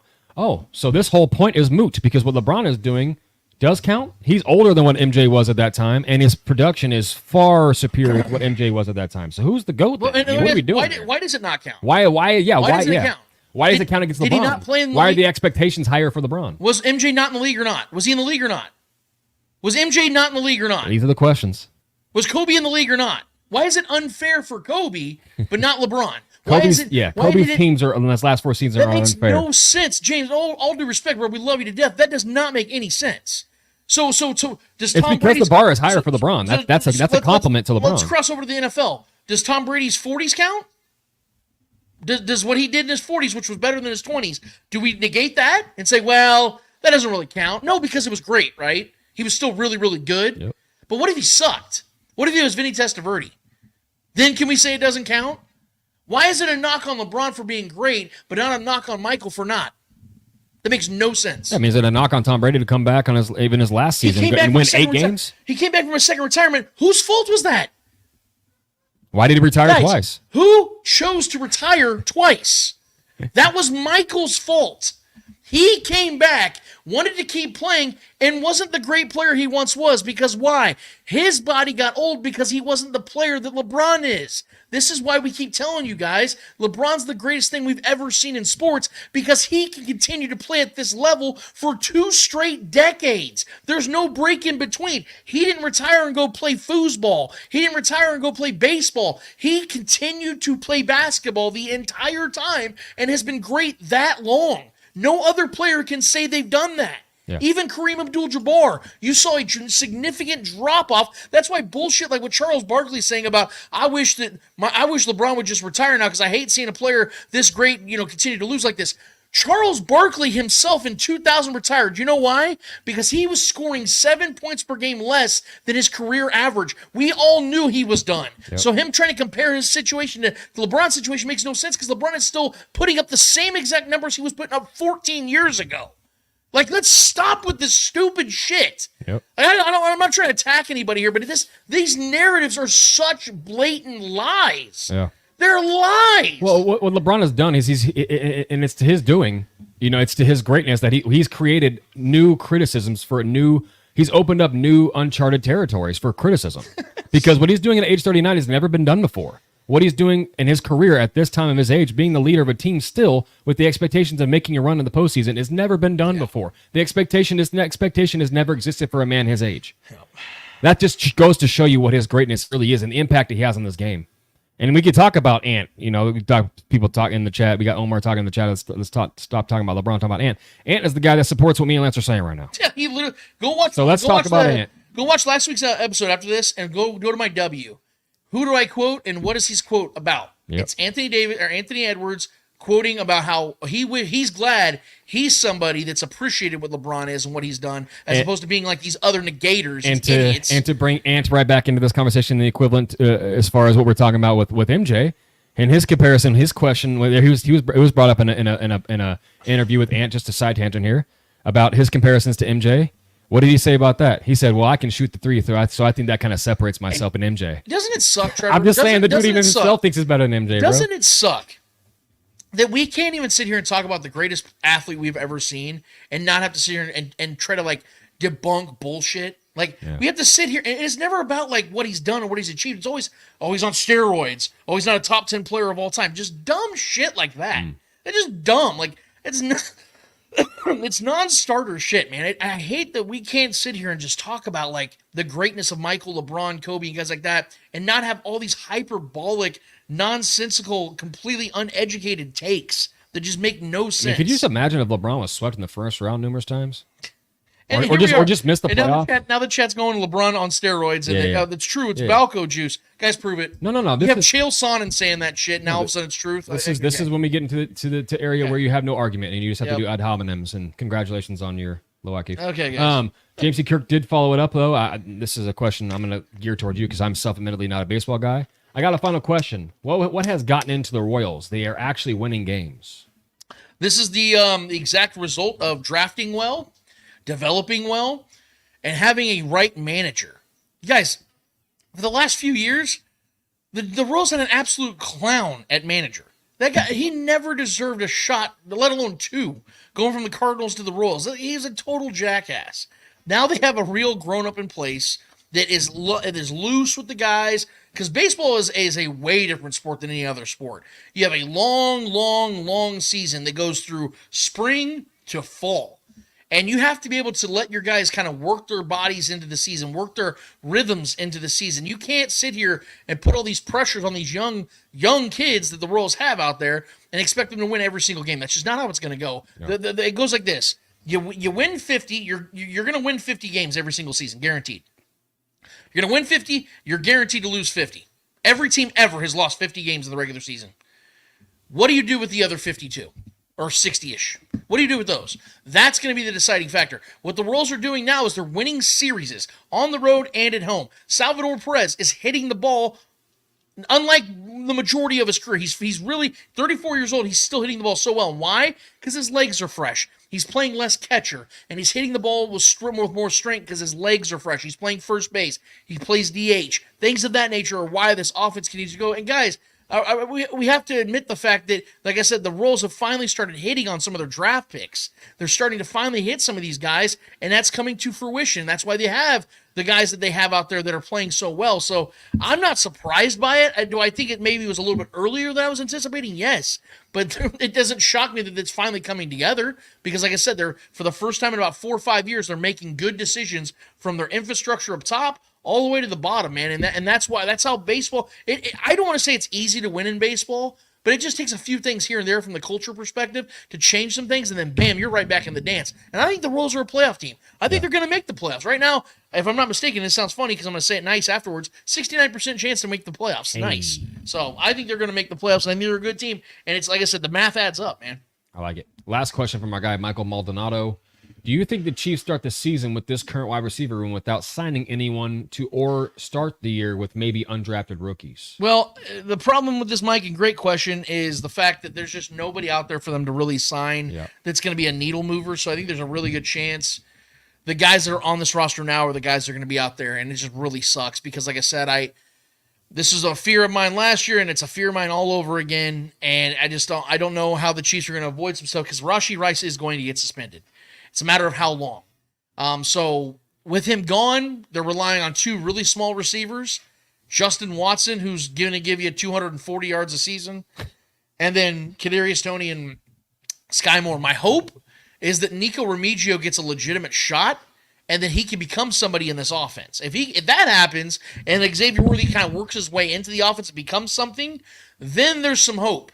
But guys, we've sat here for years and just worried, and as long as Travis Kelce's healthy, everything's gonna be fine. Guys, Travis Kelce is really becoming an old man. Guys, he's a couple years away from having an AARP plan. Like things are starting to get. We're getting to the tail end of his career, and I hate the fact that there's so much reliance on him. Like I told you guys, why Tony Gonzalez was able to play so long in his career is because he went to Atlanta, where not only Roddy White, but prime Julio Jones was, and Michael Turner out of the backfield. They were loaded offensively. Tony Gonzalez could just go out there and run around freely, and that's why his career was so long, because he was able to play with a team where he wasn't the number one option, and they were relying on him so much like he did, like back in his Chiefs days, like Travis Kelce is right now. I'm worried, Mike. I hope I'm wrong, as I always do, man, because I don't want to sound negative, but god damn it, this wide receiver room is one injury away from being complete ass once again, man. And we know the injuries are a real part of this league, man, and I'm worried. I'm legit worried. Yeah. Well, thank you, Michael. That is our last question, man. Great chat. We appreciate you guys. Chat was live. Keep it nice, though, fellas. Yeah, you guys are getting a little some of these side at chats each other's are getting a little throats in here. ridiculous, but yeah. You said what? So these guys are at each other's throats in here. Yeah, man. we have to put some timeouts out here, guys, if we need to do it. We don't want to have to treat you like children, like you're claiming other people to be. But that is, great chat, guys. We appreciate you guys each and every week. If you've not already done it, we tell you at the top, we tell you at the bottom of every single episode. Go to the Spoken Podcast on YouTube, hit subscribe, hit notify, hit share, hit like, hit all that stuff. And then get in the comments like you guys are doing right now, because this makes the show so much more fun than Trevor and I just at each other's throats like we just did about 15 minutes ago. But Trevor, we got one more order of business to get to. What is it called? Hold this L. Each and every episode, we finish off every single episode with a series of L's in the world of sports. Whether those L's are friendly or not so friendly L's in the world of sports, we promise you, who's ever holding those L's in the world of sports, deserve those L's in the world of sports. Trevor Tweedwell, who's holding the L for you this week? Well, our guy James C. Kirk did mention this in a question, but I was going to get to it at this time, so I saved it for my L.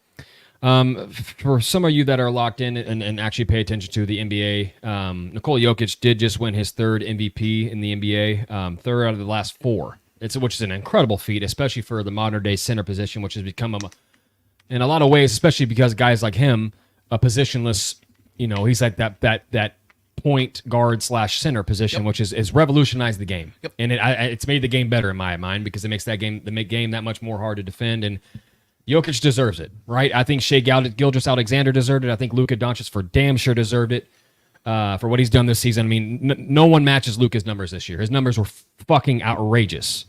Numerous 60-point triple doubles. I mean, don't even get me on my Luka tangent. I mean, I think he was the MVP of the league, if I'm being real with you. But Jokic absolutely deserves it again. I mean, 2nd seed in the West, coming off a championship run. Just did what they did to the Lakers, finding ways to win that game. He was incredible in that series. Struggled a little bit in this one against the Wolves, but they found a way to eke out a win last night. Great series so far. He's just an incredible all-time player and one of the most efficient players we've ever seen. So he 100% deserved it. But with that being said, I know some of you have paid attention to this. Some of you may have not.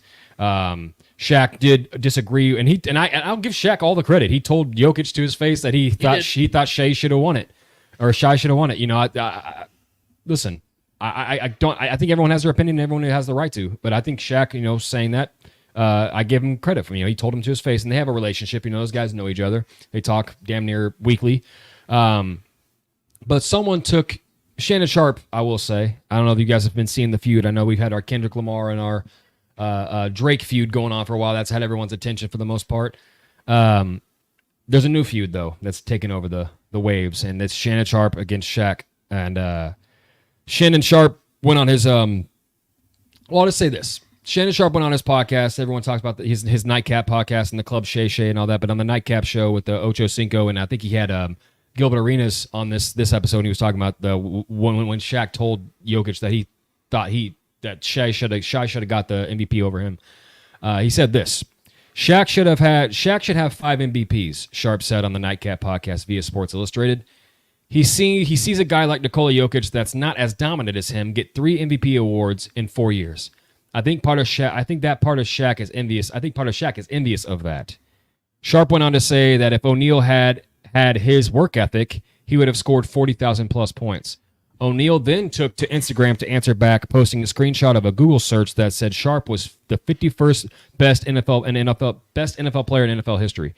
O'Neal is often referred to in the top 10 argument all time in the NBA. Shaq said this: "You took me sticking up for Gilgeous-Alexander as jealousy?" O'Neal wrote, "Shows how smart you are and how you say anything to get clicks. So here's some clickbait for you. If you ain't ranked in the top 10 of your profession, then you can't speak on me. You don't know my work ethic, but according to you, I work less than you, but I'm worth more than you. Make it make sense. Love you too. If you need help making money, there's better ways than gossiping. I'm too old for this shit. Love always. The most dominant big man ever who never took it serious. I have it. You don't. Not in my profession. And your GOAT debate, you never wanted to be the GOAT. I wanted to be who you should greet me as, the most dominant ever." Shaq then followed that up with a diss track. Honestly, I thought it was an awful track. I don't know if you guys heard it, but if you guys get a chance to go listen to it, it's awful. It's terrible. But I thought it was hilarious, and I thought it was a great marketing ploy because of the whole Kendrick Lamar and Drake situation that's going on. So I think he did that because of that's what's happening. It was hilarious. The lyrics were awful, but I'll just read you a little peek of the lyrics here. Shannon Sharpe, man, you're beneath me. Soft, you're not in my spot. You're like a peewee. That's just a little snippet of the incredibly thorough, deep lyrics that Shaq put in this diss track. Either way, Shannon Sharpe did respond. I'm not going to go into detail on the entire response that Shannon Sharpe responded after that incredible diss track by Shaq, but Shannon Sharpe is the last responder in this situation. I don't know if Shaq's going to do anything else or if he's going to cut his brake lines on his car or what he's going to do here, but Shannon Sharpe did come in and take some pretty deep cuts here. He's talking about, his Shaq's ex-wife and why she left him and his sex life and all these things and just some really, really low bar things in my personal opinion. And I love Shannon Sharpe. I think Shannon Sharpe's very entertaining. I think he's very insightful. I think he's great at what he does. I think he's great on the mic. I think he's great on camera. I thought he was incredible when he was even with Skip Bayless. I thought they had great back and forth. The ratings were great when he was there. That show is awful now. But this was a really bad look, honestly, for both of them. Yep. Shaq's been petty for a long ass time. Right. This is nothing new really to Shaq, but I'm honestly a little more disappointed in Shannon Sharpe, if I'm being honest with you. And disappointed in both of them, honestly. In my opinion, to them, doesn't matter because they do have no idea who I am. But here I am on a podcast, and this is my point. 2 grown-ass men that are very much in the spotlight, very much live a public life. But if you're going to have a beef with another grown-ass man, don't make it public. If they don't have each other's numbers already, I'm very sure they can find each other's numbers very easily, very quickly. They have connections between the two of them. Call them, go grab a coffee or a beer, settle this as men. Don't make this a public thing. This could very well be a PR stunt. Who knows, to get their ratings up if they need more ratings, which I don't think that they're desperately in need of. But at the same time, this is just honestly a bad look. It just feels very low bar, very, very low IQ, very elementary.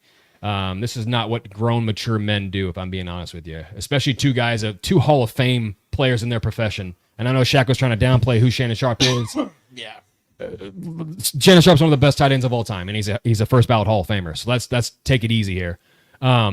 So for that, man, just two grown men that I deeply respect, and I love their input on the sports that they were great at, and what they do on the mic for the sports that and in general, and what Shaq has been as a humanitarian, all the things he's done for people. I've seen his social media. He's bought people wedding rings and bombed people's weddings and paid for the whole wedding and done all kinds of cool things on and off the the spotlight, things that he doesn't even try to get seen for, but he's done it a lot. And Shannon Sharp, to me, as far as I know, is a great human, great father, all these things. But this is just a really bad look for both these guys. Character that I know they have, great character that they know they have, but today they're gonna have to do me a solid favor for these actions and hold their tail. I'm glad we brought up the whole conversation about LeBron and should he be negated for his legacy taking a hit, and all these people are so wrapped up and consumed about old LeBron that supposedly just will never be the GOAT, and yet people talked about him as if he is. It's funny, Trevor, how that much energy is put on him, but even his current competition doesn't get the same type of blame or criticism. Wonder why that is. I wonder why a guy like Kevin Durant, for the last several years, people have tried to tell me is better than LeBron James. Talk about it, baby. Talk about it. Just got beat in the first round again in the playoffs again with another Super Bowl super team. With another super team. But it doesn't end there. Kevin Durant is a coach killer. What? Let's go ahead and put up that little graph there, Trevor. If you guys want to look at it, just go ahead and look at it. If you look at it right there, Kevin Durant is in line to have his 6th head coach. It's you don't see it on there? Mm-mm. Yeah, well, I'll post it in a second. So 2019 to 2024, Kenny Atkinson, Jock Vaughn, who was an interim, Steve Nash, Monty Williams, Frank Vogel, and now next season, whoever his new head coach will be for the Suns. That's 6 different head coaches in a 6-year span for Kevin Durant. Trevor, maybe I'm wrong here, but I forgot my notes. Did you ever see LeBron have 6 head coaches in a 6-year span? That's a lot of coaches. No, I saw him lead David Blatt to a finals. Saw him lead Mike Brown to the finals when he was like 35. Mike Brown, not LeBron. LeBron did go to the finals at 35, though. Frank Vogel went to the finals with LeBron, right, and won a title, right? All these coaches that I'm naming have been fired multiple times in their careers, but they went to the finals with LeBron. Damn, that's wild, dude. I guess criticism is only given to those that, we choose to give criticism to, right, Trevor? Because I guarantee you that most people didn't know that stat about Kevin Durant. I mean, thank God for the Warriors, right? Yeah, because otherwise Kevin Durant would just be a great scorer, a volume scorer that can't win shit. Basically Carmelo Anthony. Or Charles Barkley. But we don't want to give him that energy because remember, Trevor, he's better than LeBron James, right? He'd be Dame Lillard. So Kevin Durant and everybody that forgot that he doesn't win anything unless Steph Curry's attached to it, do me a solid and hold the tail. We appreciate it. Yeah, sorry we didn't have the graphic up, but yeah, I do. That conversation is just getting swept under the rug, and it's so frustrating. Funny how that works, huh? It is so frustrating. Woo! No scrutiny there. Weird how that works. But he's better than LeBron, touted by a lot of people, I guess. Love educating. It's wild. This has been a fun show because Ryan Tracy came on the show. It's been a long show. Us. Shout out to Ryan Tracy of RGR and Locked On Chiefs. I hope you guys go follow all of his work. Hell yeah. And the Substack. They talk all NFL, so NFL33.com. Go get that, guys, because I'm telling you, it'll be well worth your time if you're an NFL consumer like Trevor and I are. We also love basketball. There's going to be some basketball games on tonight. We're looking forward to that. The playoffs have been great. Listen, I don't want to tell people what to do, and I don't try to tell people how to think or feel. I really try not to. But if you are somebody that has that belief that the NBA sucks now and that they don't play defense, you do not know what you're talking about. The playoffs have been incredible, dude. The NBA playoffs for the last several years have been incredible. I don't know what you watched at one point, but I think that you are very misguided and mistaken. The NBA is incredible, and they have a ton of talent everywhere. It's never been more talented. Right, quite frankly, it's never been more exciting. But people want to gloss over the college basketball March Madness, dude. That shit was trash this year. Exactly. You want to talk, prop up the NCAA. I mean, I don't understand. You want to? I'd rather watch the game at the highest level with the biggest stars in the world. You can talk about how they're all whiners. They've been that way since the beginning. Yeah. That's what stars do. Y'all talk about Tom Brady. Y'all talk about all these guys. Even Patrick Mahomes. They all whine to the refs. Dude, this is what they do. If you guys they want to fucking win. If you guys have nothing, if you have nothing going on tonight, I challenge you and come back and tell me how you feel or what you experienced. Watch some NBA tonight. Watch the Mavs. I promise you will enjoy it. Yeah, watch the Mavs Thunder tonight, bro. Give it a chance. I'm telling you right now, the NBA is in great hands and it's going well and it's awesome. I hope you guys are enjoying it because it's the offseason anyway for the NFL. You might as well find something to enjoy. So, great show. Thank you guys in the chat. Go hit us up on YouTube. We very much appreciate it. We've had some really big growth over the last week on YouTube. Thank you guys for that. Keep it coming. We still got a long way to go. So let's get to that 1,000 subscriber mark. We'd very much appreciate it, and we would not be able to do it without you guys. So with that, for Trevor Twidwell, the great Clay Windler who puts all this together on the back end of things, for Ryan Tracy with RGR and Locked On Chiefs, for the whole entire Starcade Media family, I'm Lance Twidwell. Episode 267 of the Spoken Podcast is done, finished, and finito until we're back here in 1 week's time for episode 268 to talk to you about whatever the hell is going on. Hopefully Ross Sheaves already stays out of the fucking news. We will talk to you about it then. Otherwise, until then, we out of this bitch. See you.